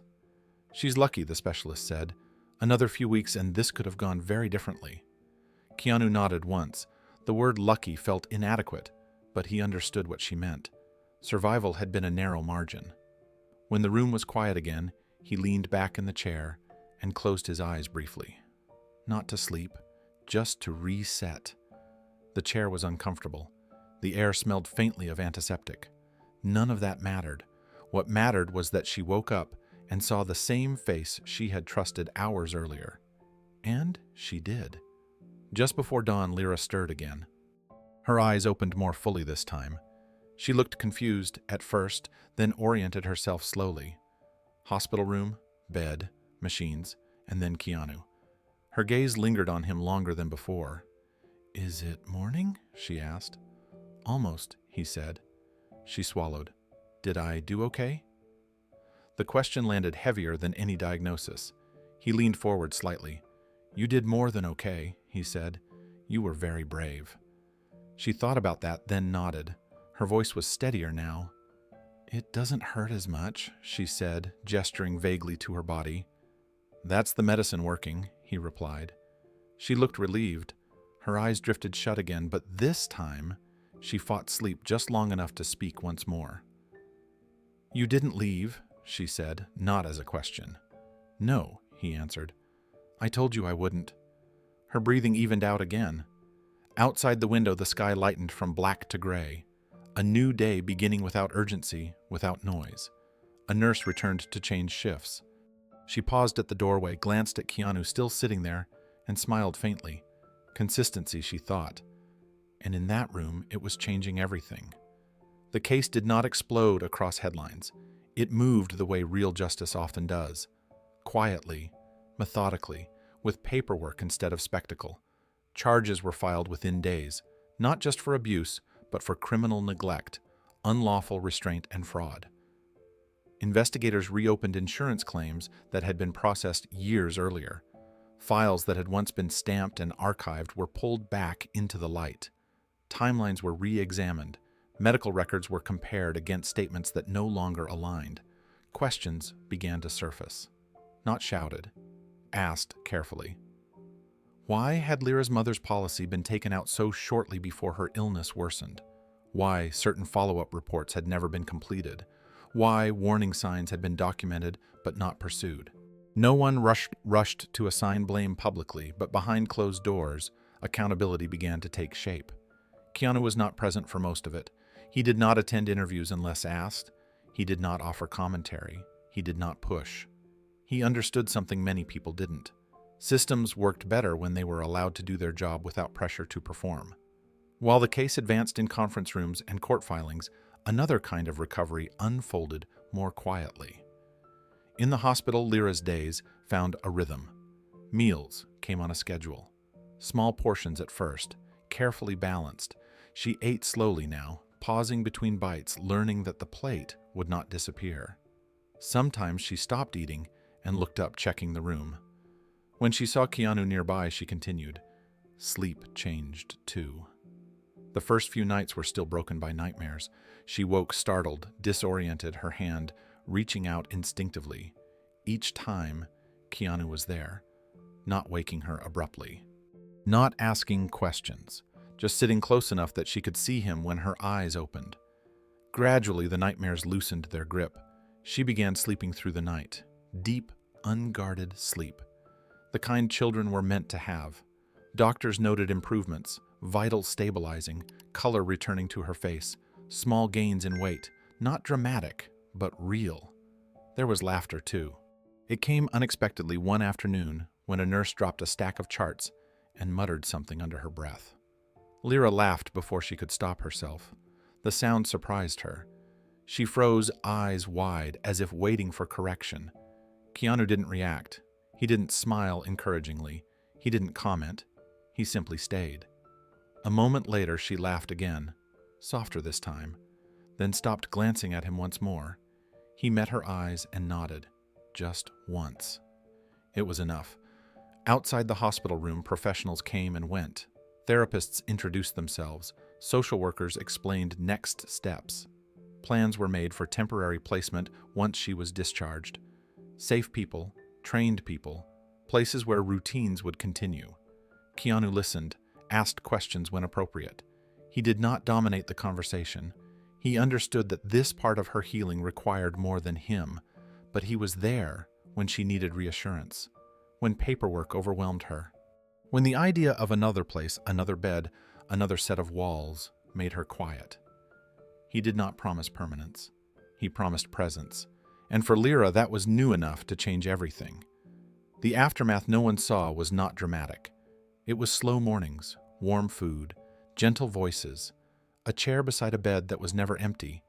It was fear being replaced piece by piece with something steadier. Trust. As the days passed, the hospital room stopped feeling temporary, not because Lyra wanted to stay there, but because it no longer felt like a place of emergency. It felt like a place where nothing bad was expected to happen next. That alone was unfamiliar. Therapy began gently, short sessions at first, no pressure to tell her story again. The focus was on grounding, on teaching her how to notice where she was, what she could touch, what she could hear, on reminding her body that the danger was no longer immediate. Lyra followed instructions carefully, the same way she did everything else. But now the carefulness was no longer fear, it was learning. Keanu attended the first session, quietly sitting near the door. When the therapist asked if he wanted to stay, Lyra answered for him. She nodded once. He stayed. When the therapist asked if she wanted him there for the next one, Lyra hesitated, then shook her head. Keanu stood up immediately and left the room without comment. When he returned later, nothing had changed between them. That mattered too. The legal process continued in the background. Court dates were scheduled.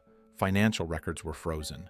Investigators expanded their scope tracing patterns that had been overlooked when it was easier not to look. No one discussed details with Lyra. They protected her from that burden. But she sensed movement. Adults spoke with purpose now. Phones rang more often. Conversations ended with phrases like next steps and formal review.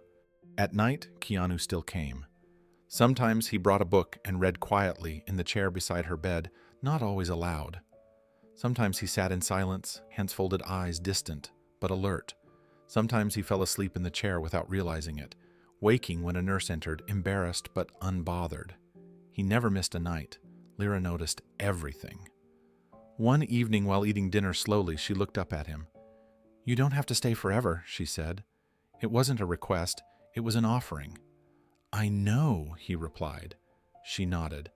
"But you're still staying?" "Yes." She accepted that answer without pushing further. Small changes accumulated. She began asking for seconds without apology.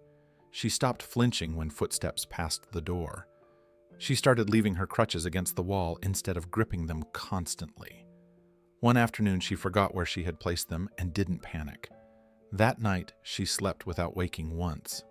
On the day plans were finalized for her transfer to a long-term care home, Lyra grew quiet again. Change, even good change, still carried risk. Keanu sat with her while the social worker explained the house, the schedule, the people who would be there. Lyra listened, then asked only one question. "Will you know where I am?" "Yes," Keanu said. She exhaled slowly. The aftermath no one saw was not closure. It was transition. It was rebuilding. It was a child learning day by day that safety could last longer than a moment, and that someone could stay without needing to be asked. The house was quiet in a way that felt unfamiliar. Not the tense quiet Lyra knew. Not the kind that meant listening for footsteps or bracing for raised voices. This quiet was soft, predictable. It came from ticking clocks and distant traffic and the hum of a refrigerator that was never locked. Temporary foster care, they called it. A careful placement, short-term, evaluated week by week. The adults explained it gently, repeating that nothing was permanent yet, that they were taking their time, that her safety mattered more than speed. Lyra nodded and listened. She always listened. The house belonged to a middle-aged couple trained for situations like hers. No shouting, no sudden movements, clear routines written on a board in the kitchen, breakfast at the same time each morning, dinner together at the table, lights out when she felt ready, not when someone demanded it. The first night, Lyra slept with her crutches beside the bed. No one told her she didn't need them there. That mattered. Keanu visited the next afternoon, not announced, not dramatic. He rang the bell and waited like anyone else. When the door opened and she saw him standing there, her face changed instantly. Not excitement, relief. He didn't bring gifts the first day. He brought a book. He sat with her on the living room floor and read aloud, his voice calm and even, letting the story do the work. She listened with her head tilted slightly, tracing the pictures with her finger as if confirming they stayed the same from page to page. He came the next day too, and the next. Sometimes he read, sometimes they drew together at the kitchen table. He let her choose the colors. He never corrected her lines. When she erased something too hard and tore the paper, he slid a fresh sheet toward her without comment. The foster parents watched quietly from a distance. They did not insert themselves. They understood consistency when they saw it. Lyra began to ask questions again. Not big ones, small ones. About the books, about why certain animals slept during the day, about whether crayons ever ran out of blue. Each question was a test. Would the answer be patient? Would the interest remain? Keanu answered each one the same way, fully, without rush. One afternoon, while they were drawing, she stopped coloring and stared at the page for a long time. "Am I a problem?" she asked suddenly. The question landed without warning. No buildup, no emotion attached. As if she had been carrying it for so long it no longer felt dramatic. Keanu set his pencil down immediately. "No," he said. She waited. "Adults are supposed to protect children," he continued. "They're supposed to listen. They're supposed to notice when something is wrong." She watched his face closely. "When that doesn't happen," he said, "it means adults failed, not you." Lyra swallowed. Her grip tightened on the pencil. "But people said I was difficult," she said. "They said I made things hard. People say that when they don't want to do their job," Keanu replied. "It doesn't make it true." She didn't respond right away. She went back to coloring, pressing a little less hard this time. Keanu stayed until dinner, then he left, and he came back the next day. Temporary safety was not certainty. The future remained unclear. Meetings were scheduled, evaluations planned, decisions deferred. No one promised her what would happen next.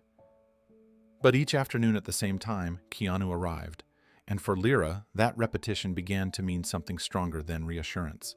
It meant that even when the future was uncertain, presence could still be dependable.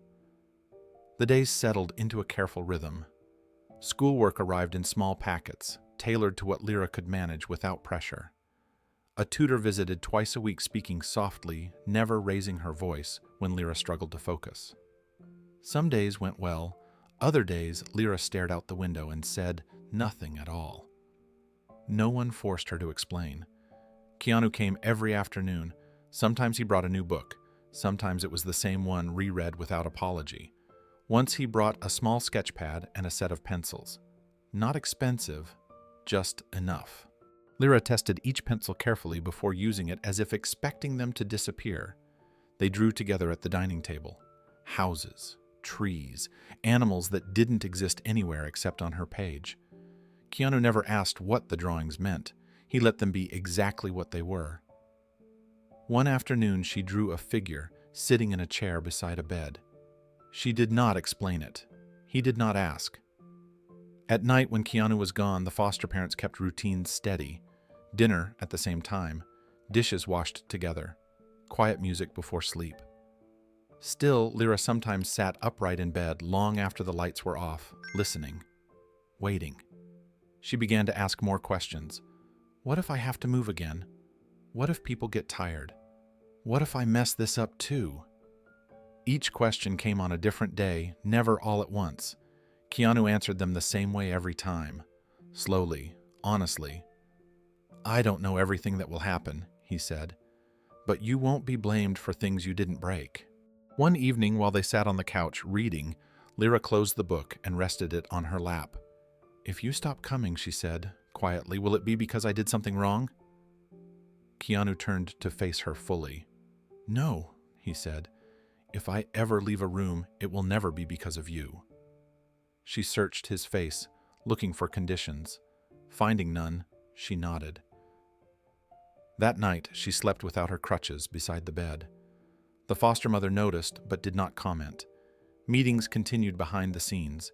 Caseworkers discussed long-term placement. Therapists submitted reports. The legal case moved forward, inch by inch. Nothing was decided yet. Everything was provisional.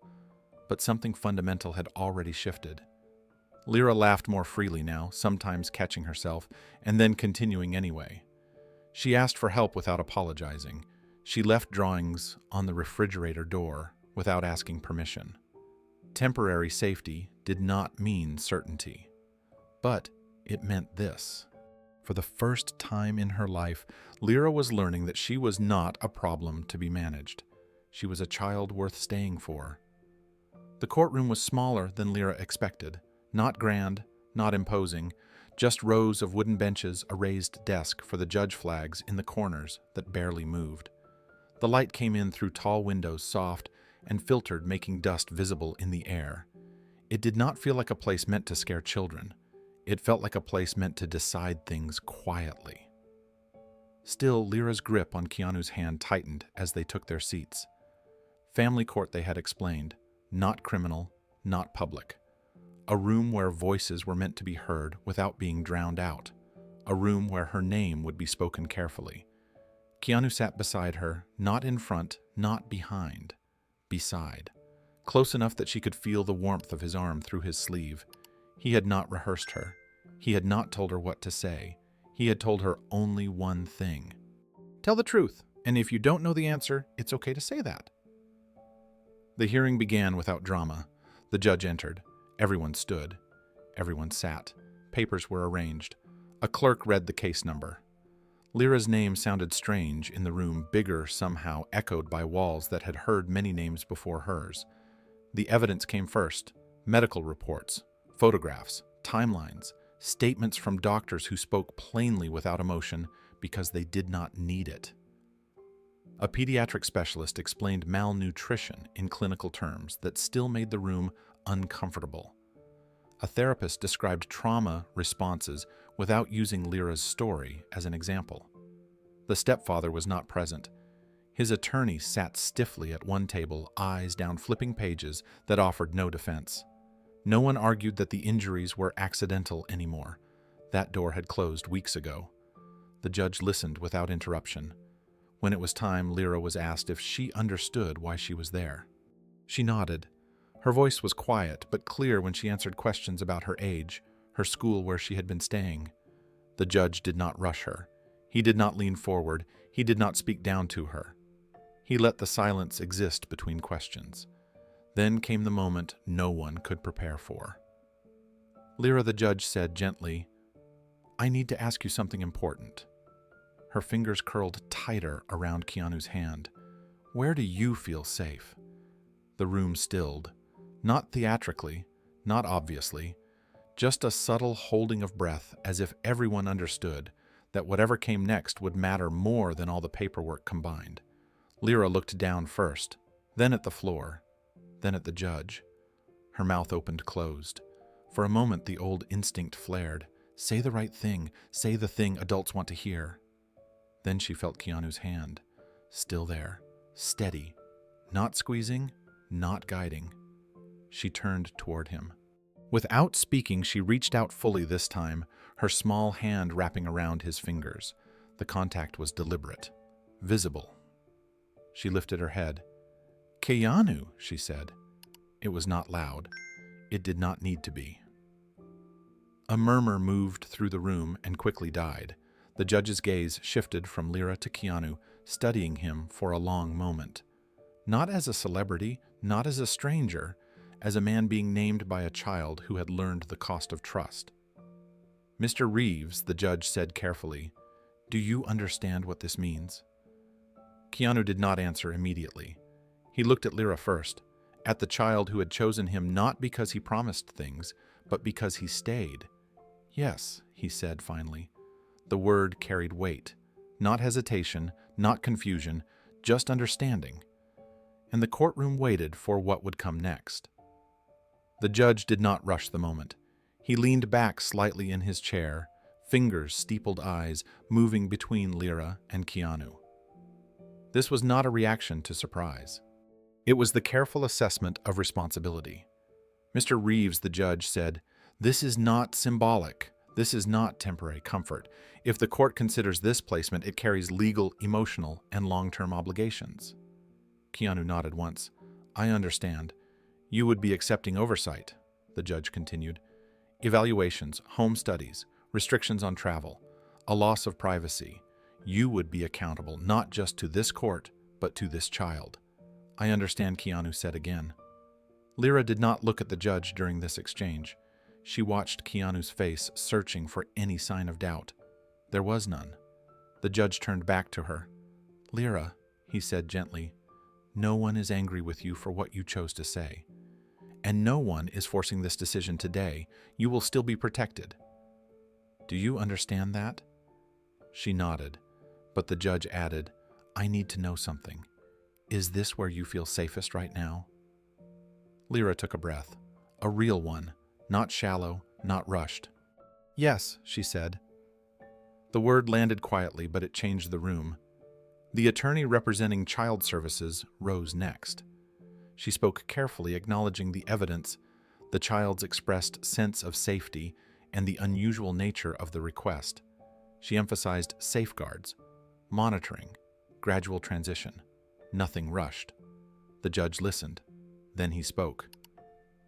Given the evidence presented, the clear and documented abuse, and the child's expressed sense of safety, he said the court will approve an interim placement pending full evaluation.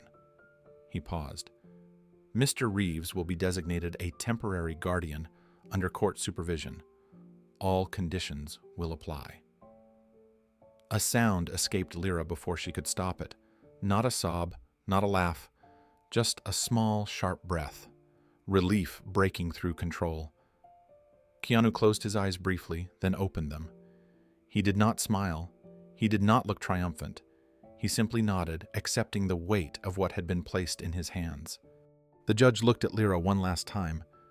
"This does not mean everything is decided forever," he said, "but it means you will not be returned to harm." She nodded again, harder this time. As the hearing concluded, people stood. Papers were gathered. Quiet conversations began. No one applauded. No one spoke loudly. Keanu remained seated until Lyra stood. When they walked out of the courtroom together, her hand still in his, she glanced up at him. "You said you wouldn't disappear," she said. "I meant it," he replied. And for the first time in that courthouse, the future did not feel like something closing in. It felt like something opening. The final decision did not arrive with fanfare. There were no reporters outside the building, no raised voices, no speeches, just a short hearing, a closed door, and a ruling read into the record with the same calm tone the court used for every other life it reshaped. Keanu Reeves was approved as Lyra's legal guardian. Not because of his name, not because of influence, not because anyone was impressed, because the file spoke clearly. Doctors testified first. They described the change in Lyra's body that could not be faked. Weight gained at a healthy pace, sleep restored, stress markers reduced, a nervous system no longer locked in survival. They spoke clinically, but the pattern was undeniable. Her improvement coincided with one constant presence. Social workers followed. They talked about consistency, daily visits, reliable routines, respect for boundaries, no attempts to bypass protocol, no pressure on the system, just cooperation, patience, follow-through. Therapists described a child who once dissociated, now able to sit with difficult emotions. A child who asked questions again. A child who laughed without immediately apologizing for it. They described how Lyra's anxiety spiked when plans changed and how it stabilized when Keanu was present. Not because he fixed things, because he stayed. The court listened. No one mentioned movies. No one referenced fame. It was irrelevant here. The judge asked one final question, not for spectacle, but clarity. "Do you understand that guardianship is not an act of rescue?" he said. "It is a commitment measured in ordinary days." "Yes," Keanu answered. The ruling was entered. Permanent. The words settled slowly into the room, heavy and precise. Lyra did not cheer. She did not cry. She sat very still, processing what permanence meant. For most of her life, nothing had stayed. Now, something had. Outside the courthouse, the air felt different. Not lighter, quieter, like a long-held breath finally released. They did not celebrate. They went for lunch.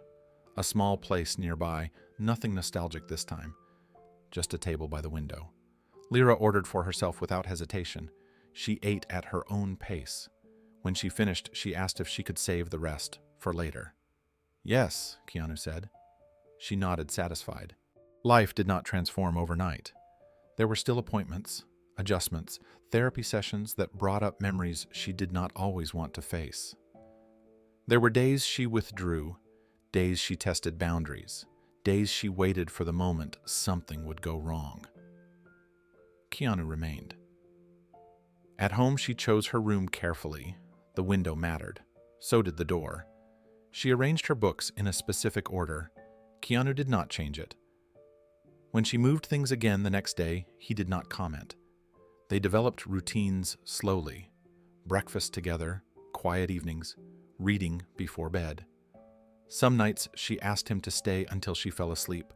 Other nights she waved him away, wanting to try on independence without fear. He respected both. This was not the family Lyra had imagined when she was younger. It was quieter, less defined by rules and more by presence, less about who belonged to whom and more about who stayed when it mattered. And for the first time, family did not feel like something that could be taken away. It felt like something built. The weeks that followed settled into something that did not feel dramatic, and that was exactly the point. Mornings began without urgency. Lyra woke on her own most days, light slipping through the curtains she had chosen herself. Some mornings she padded into the kitchen quietly, testing the day. Other mornings she announced herself without thinking, then paused, as if waiting for a reaction that never came. Keanu always looked up and said good morning, the same way. Steady, unremarkable, safe. School was reintroduced carefully, half days at first, a classroom with a counselor nearby, a teacher who knew her story without ever mentioning it. On the first morning, Lyra hesitated at the door, fingers tightening around her backpack strap. Keanu knelt beside her. "I'll be here when you're done," he said. "Not waiting in the car, not somewhere close. Here." She nodded and went in. When she came back out hours later, she scanned the sidewalk once, then spotted him leaning against the fence exactly where he said he would be. She didn't run. She didn't cry. She walked over and handed him a crumpled drawing. It was of a house with 2 figures inside. He put it in his jacket pocket without folding it. At home, the walls filled slowly, not with decorations chosen for her, but with things she decided mattered. Drawings, notes from school, a calendar where she crossed off days herself. Keanu did not curate her space, he let it evolve. There were hard moments. Nightmares still came, sometimes sudden and disorienting. Lyra would appear in the doorway, silent, eyes wide. Keanu never asked what she saw. He made space. Some nights she slept on the couch. Some nights she returned to her bed after sitting quietly until her breathing slowed. Once, weeks later, she asked him a question she had clearly been holding back. "Can people change their minds?" He considered it carefully. Sometimes he said, "But this isn't something I change my mind about." She nodded, absorbing that answer the same way she absorbed everything now. Slowly. Thoughtfully. Social workers continued to check in. Therapists monitored progress. The system stayed involved, not intrusive, but present. No one treated the placement as a miracle. They treated it as work. Ongoing. Necessary. They noted Lyra's progress in plain language. Increased confidence, reduced hypervigilance, improved appetite, emerging curiosity. The biggest change they wrote was relational stability. Consistency. Keanu never framed himself as her savior. When people asked how he was managing, he answered honestly, "She's doing the work," he said. "I'm just here." Lyra overheard him say that once. Later that evening, while they were washing dishes together, she asked, "Does being here count?" "Yes," he said. "It counts a lot." She smiled at that. A small, unguarded smile. This was a different kind of family. One built without grand declarations, without roles forced into place, without the constant threat of disappearance. It was built in ordinary moments, shared meals, quiet drives, the knowledge that tomorrow would look familiar in the best way. And for Lyra, that familiarity became something she had never known before. Home. 6 months changed the sound of the house. It was no longer quiet in the careful way it once had been. It was alive now. Footsteps in the hallway, music drifting from a bedroom with the door half open. Lyra's voice calling out questions that didn't carry fear, only curiosity. Morning sunlight filled the kitchen as Lyra sat at the table, backpack, half-packed hair, loose and uneven. Keanu stood behind her, concentrating hard fingers, fumbling with sections he still didn't fully understand. "Too tight," Lyra said, laughing as she tilted her head away. "Hold still," he replied, squinting at his own hands. "I watched 3 videos." She laughed again, louder this time. The sound bounced off the walls, effortless and unrestrained. It still startled him sometimes how freely it came now. When he finished, the braid was crooked, uneven, one side tighter than the other. Lyra studied it in the mirror and grinned. "It's bad," she said. "I know, but it's my bad," she added. That mattered. School had become routine, not perfect. Some days were harder than others. Certain noises still made her flinch. Certain topics made her go quiet. But she raised her hand in class now. She brought home spelling tests with careful handwriting and notes from teachers who described her as thoughtful, curious, kind. She had friends, not many yet, but enough. Physical therapy began twice a week. The clinic smelled like rubber mats and disinfectant. Lyra approached it cautiously, at first wary of pain, wary of failure. The prosthetic leg felt foreign, heavy, uncooperative. Some days she hated it. Keanu sat nearby during every session, pretending to read while watching her reflection in the mirror. He learned quickly when to encourage and when to stay silent. He learned that progress did not move in straight lines, that some days ended in triumph and others ended in tears. When she fell once, frustration spilling out in sharp breaths, she looked at him, instinctively bracing. He did not rush forward. He waited. She pushed herself back up. That mattered too. At night, the house settled into a rhythm. Dinner together, homework spread across the table, quiet conversations that wandered from school to books to questions about the world that had nothing to do with trauma. Sometimes, without warning, Lyra would grow quiet again. A memory surfacing, a sound outside too sharp. Keanu noticed but didn't interrupt. He had learned patience, learned that healing meant allowing space without panic. Some nights she still came to the doorway after a nightmare, less often now. When she did, he opened the door wider without speaking. Some nights she stayed, some nights she went back to her room after a few minutes. He followed her lead. One evening, while sitting on the couch with her legs tucked under her, she looked at him suddenly. "I forgot for a whole day," she said. "Forgot what?" "To be scared," she said, surprised by her own words. He smiled gently but said nothing. He understood what a fragile victory that was. The house held her laughter now. It filled rooms the way silence once had. Not forced, not careful, real. And 6 months later, healing no longer felt like something fragile. It felt like something growing. 6 months also changed the way Lyra moved through the world. She walked into rooms without scanning exits first. She spoke before rehearsing every sentence. She laughed and did not look around to see who noticed. Physical therapy became less about survival and more about strength. The prosthetic leg still frustrated her, but it no longer defined her. Some days she walked confidently down the hallway, chin lifted. Other days she threw the leg onto the bed and crossed her arms in refusal. Keanu learned not to measure progress by days. He measured it by trust. On difficult mornings, he tied her shoes slowly and waited.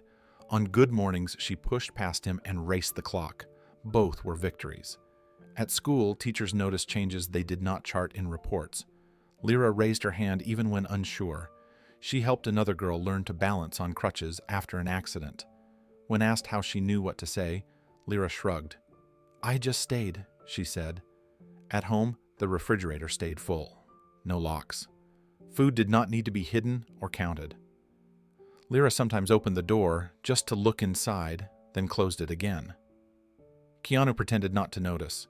He learned patience in ways no role had ever taught him. He learned that healing arrived in waves, not lines. He learned that laughter could coexist with grief without canceling it. One evening while brushing her hair, Lyra looked up at him. "Does it ever go away?" she asked. "What?" he replied. "The bad parts." Keanu considered carefully. "No," he said, "but they get quieter." She nodded, accepting honesty without fear. 6 months later, joy was no longer something she borrowed. It belonged to her. Her laughter filled rooms and sometimes spilled into hallways. It startled visitors who had only heard fragments of her story. Keanu watched those moments quietly. He understood now that saving someone was not the point. Staying was. 6 months had not erased the past, but they had changed the future. And in that home, filled with uneven braids and patient mornings, healing had learned how to live. 6 months later, Lyra no longer whispered her needs. She stated them plainly. "I am tired. I need help. I want to try again tomorrow." Each sentence was a small act of courage. Keanu listened without fixing. He learned that presence did not require solutions. Sometimes it required silence. Sometimes it required showing up when nothing happened at all. Weekends were slower. They cooked together, making mistakes and laughing at them. Lyra insisted on cracking eggs herself and cleaned the mess without being asked. Keanu let the kitchen stay imperfect. Some afternoons, they went to the park. Lyra practiced walking on uneven ground, frustration flashing, then fading. Keanu stayed close without hovering. She asked him to time her once. She beat her own record and grinned. 6 months later, the house carried history without being trapped by it. Photos joined the walls gradually, not posed. Moments, a braid gone wrong, a first step without looking down, a smile that came easily. 6 months later, healing was no longer a destination. It was the way their days unfolded. And in that ordinary unfolding, something extraordinary had taken root. It did not announce itself. It simply stayed, just like he had, just like she now could. Together quietly, they moved forward. 6 months later, the sound of laughter was no longer surprising. It belonged there. And so did she. Home was no longer a question. It was an answer lived every day. 6 months later, healing did not feel fragile. It felt real. And it was still growing, quietly, steadily, with room to keep becoming. Together they continued. Forward always. Keanu did not ask Lyra what she wanted for her birthday. Not at first. He learned early that questions like that could feel heavy to a child who had learned not to want too much. Instead, he paid attention to the things she lingered on, to the moments when her eyes stayed a little longer on something simple: balloons in a grocery store aisle, a song drifting from a neighbor's radio, the way she smiled when people laughed together without tension. So, he planned quietly. No invitations sent far and wide, no announcements, no surprises meant to overwhelm. Just a small gathering of people who already belonged in her life. The foster parents who had stayed kind and steady. 2 classmates she had started sitting with at lunch. Her physical therapist who had become part coach and part cheerleader. Anna, who still checked in even when she no longer had to. The house smelled like vanilla and warm sugar that morning. Lyra noticed immediately. "What's that smell?" she asked, standing in the hallway in mismatched socks. Keanu glanced up from the kitchen. "Cake," he said simply. Her steps slowed. "Why?" He met her eyes. "Because today is your birthday." She froze, not with excitement, with confusion. We don't usually..." Her voice trailed off. Birthdays had never been events. They had been dates that passed quietly, or were forgotten entirely, or were marked with tension rather than joy. "You don't have to do anything special," Keanu said gently, "but we're going to make today warm." That word landed differently. Warm? She nodded slowly, still unsure what to expect. By afternoon, the living room had changed. A few simple decorations, paper streamers taped unevenly to the wall, balloons tied to chairbacks bobbing slightly whenever someone walked past. Music played softly from a speaker, songs chosen carefully. Nothing loud, nothing jarring. When the doorbell rang the first time, Lyra's shoulders tensed automatically. Keanu noticed. He walked with her to the door and opened it together. Her classmate Emma stood there with her mom holding a small, wrapped box. "Happy birthday," Emma said, shy but smiling. Lyra blinked, then smiled back. "You came." "Of course," Emma said like it was obvious. One by one, people arrived. No crowd, no chaos.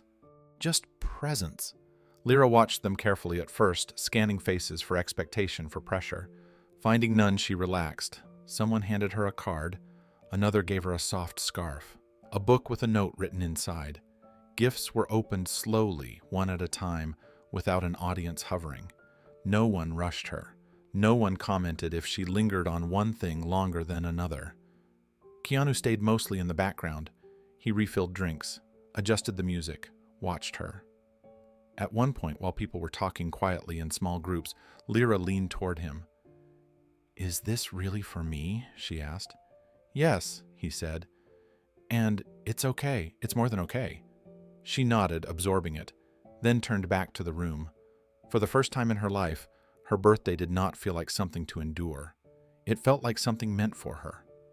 And that realization settled slowly, gently, like a gift she was still learning how to hold. As the afternoon softened into evening, the house filled with a sound Lyra still wasn't used to hearing in connection with herself. Laughter.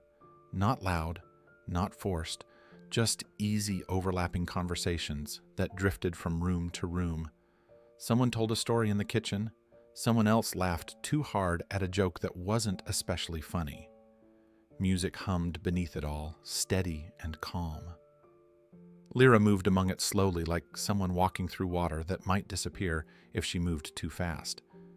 She sat on the floor with Emma and opened the book she had been given, tracing the letters on the first page where Emma had written, "I'm glad you're my friend." She read it twice, then folded the page corner down carefully so she wouldn't lose it. When it was time for cake, Keanu brought it in without ceremony. No lights turned off, no sudden singing meant to surprise her. Just a small, round cake frosted simply a single candle in the center. He set it on the table and looked at her. "Only if you want to," he said. Lyra hesitated, then nodded. Everyone gathered loosely, not crowding her. The song was sung quietly, a little uneven voices overlapping and fading in and out. Lyra watched the candle flame flicker, her face lit by the soft glow. When the song ended, no one rushed her. She leaned forward slowly and blew out the candle. The flame disappeared with a soft wisp of smoke, Someone clapped once, then stopped uncertain. Lyra smiled. Keanu cut the cake carefully, handing her the first slice without making it a moment. She tasted it, then laughed under her breath. "It's really good," she said, surprised. Later, when most of the guests had gone and the house had returned to quiet, Lyra sat on the couch with her legs tucked under her. The decorations drooped slightly now, balloons bobbed lazily near the ceiling, cake plates sat stacked neatly in the sink. Keanu joined her, not too close, just enough. She stared at the dark window for a long moment. "I was going to make a wish," she said. "You still can," he replied. She shook her head. "I already did." He waited. "I wished I wouldn't have to leave anymore," she said. "But I think I already got that." He didn't answer right away. She turned to look at him. "This," she said, gesturing vaguely at the room. "This is what I wanted. I didn't know it until now." Keanu felt the weight of the moment settle quietly between them. Not dramatic, not overwhelming, just true. "You have a home," he said. Lyra nodded. "I know." She leaned back against the couch, exhaustion finally catching up to excitement. Her eyes drifted closed for a moment, then opened again. "Can we do it again next year?" she asked, voice small but hopeful. "Yes," he said immediately. "And the year after?" "Yes." She smiled satisfied and let her head rest against the cushion. That night, after she went to bed, Keanu turned off the lights, one by one. He paused in the living room, looking at the leftover decorations, the crumbs on the table, the quiet evidence of a day that had mattered. The birthday she never had was not about the cake, or the gifts, or the people who came. It was about being seen without being tested, celebrated without conditions, loved without fear that it would vanish the next morning. And as Lyra slept peacefully in the room she now called hers, the wish she had made continued to hold. She had a home, and this time it was real.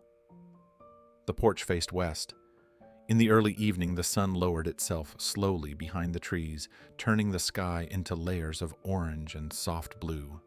The air was warm, but no longer heavy. Crickets had begun their quiet work in the grass. The house behind them was still settled, holding the day, the way it always did now. Lyra sat beside Keanu on the wooden steps, her legs stretched out in front of her. She leaned back on her hands, at first watching the sky change, counting the seconds between colors. The porch light flickered on automatically, unnoticed. After a while, she shifted closer, not abruptly, not with urgency, just enough that her shoulder brushed his arm. Then slowly, she leaned fully against him. The movement was casual, unguarded, like she had done it 1,000 times before. Keanu didn't move. He let the moment exist. For a long time, neither of them spoke. There was no need to fill the space. Silence no longer felt dangerous here. It felt earned. "I used to think," Lyra said, finally, her voice calm, "that people leave because you do something wrong." Keanu listened. She tilted her head slightly, resting it more comfortably against his shoulder. "I thought if I stayed quiet enough, or good enough, or small enough, maybe they'd stay." The words weren't heavy now. They were reflective, something already processed. "But that wasn't it," she continued. "They just didn't know how to come back." Keanu breathed out slowly. He didn't correct her. He didn't soften it. He understood what she meant. Lyra watched a bird cross the sky, then disappear behind the trees. "I'm not scared anymore," she said. He turned his head slightly. What changed? She thought about it. "I know someone will come back," she said. "Even if they leave the room, even if it takes a little while." She paused, then added, "You always do."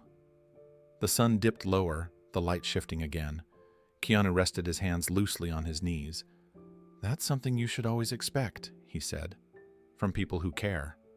She nodded, accepting it not as comfort, but as fact. "I remember the diner," Lyra said quietly. Keanu did not tense. He let the memory come.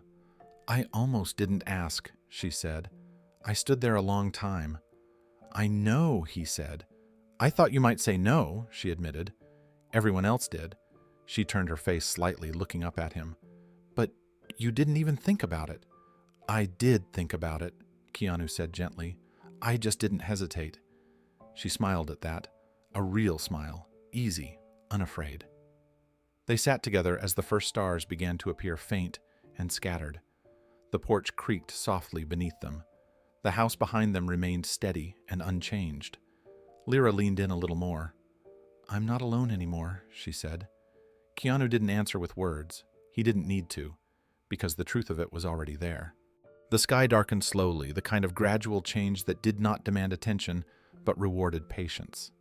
Lyra traced the grain of the wooden step with her fingertip, following the lines as if they led somewhere familiar. She had learned that endings did not always mean loss. Sometimes they simply meant the day was done. Keanu sat beside her, steady present, the way he always had been. No explanations, no lessons, just space. For a long time, the world had taught Lyra that silence was dangerous, that quiet rooms meant something bad was coming. But now silence felt different. It felt like safety settling in, not something waiting to break. I think about it sometimes, she said. What would have happened if I didn't ask? Keanu didn't interrupt. If I just turned around, she continued. If I walked back outside? She shook her head slightly. I don't know where I would be, he answered carefully. But you did ask, she nodded. I almost didn't. My voice felt very small. It was enough, he said. Lyra smiled faintly. She leaned forward, resting her elbows on her knees, now her chin in her hands. The porch light cast a soft glow around them, not bright enough to erase the night, just enough to make it gentle. People talk about big moments, she said, like courtrooms, or when bad people get taken away. She glanced sideways at him, but that wasn't the biggest one. Keanu waited. The biggest one was that question, she said, because it meant I still believed someone might say yes. The words settled into the quiet evening. There are moments in life that pass unnoticed by most of the world. They don't come with witnesses or records. They don't feel important until much later when you realize everything turned on them. Evil often depends on silence, on people looking away, on children learning not to ask. Kindness is different. It does not require power or permission. It does not need a crowd. It asks only for one person willing to listen when it would be easier not to. One person willing to answer without conditions. Keanu did not change the world that day in the diner. He did not make a speech. He did not confront a villain in public. He did something quieter and far more dangerous to cruelty. He stayed. Lyra leaned back against him again, her shoulder resting easily where it belonged. The fear that once lived in her body had loosened its grip. Not erased, but no longer in control.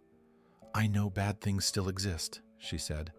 I know people can still get hurt. Yes, Keanu said, but I also know this, she added. If I need help, I can ask, and someone might answer. He nodded. The porch behind them creaked softly as the house cooled for the night. Inside, lights glowed warmly in rooms that no longer felt temporary. A home built not from promises, but from days that repeated themselves gently. Lyra closed her eyes for a moment. I'm glad I asked, she said. So, am I, Keanu replied. The story did not end with an arrest. It did not end in a courtroom.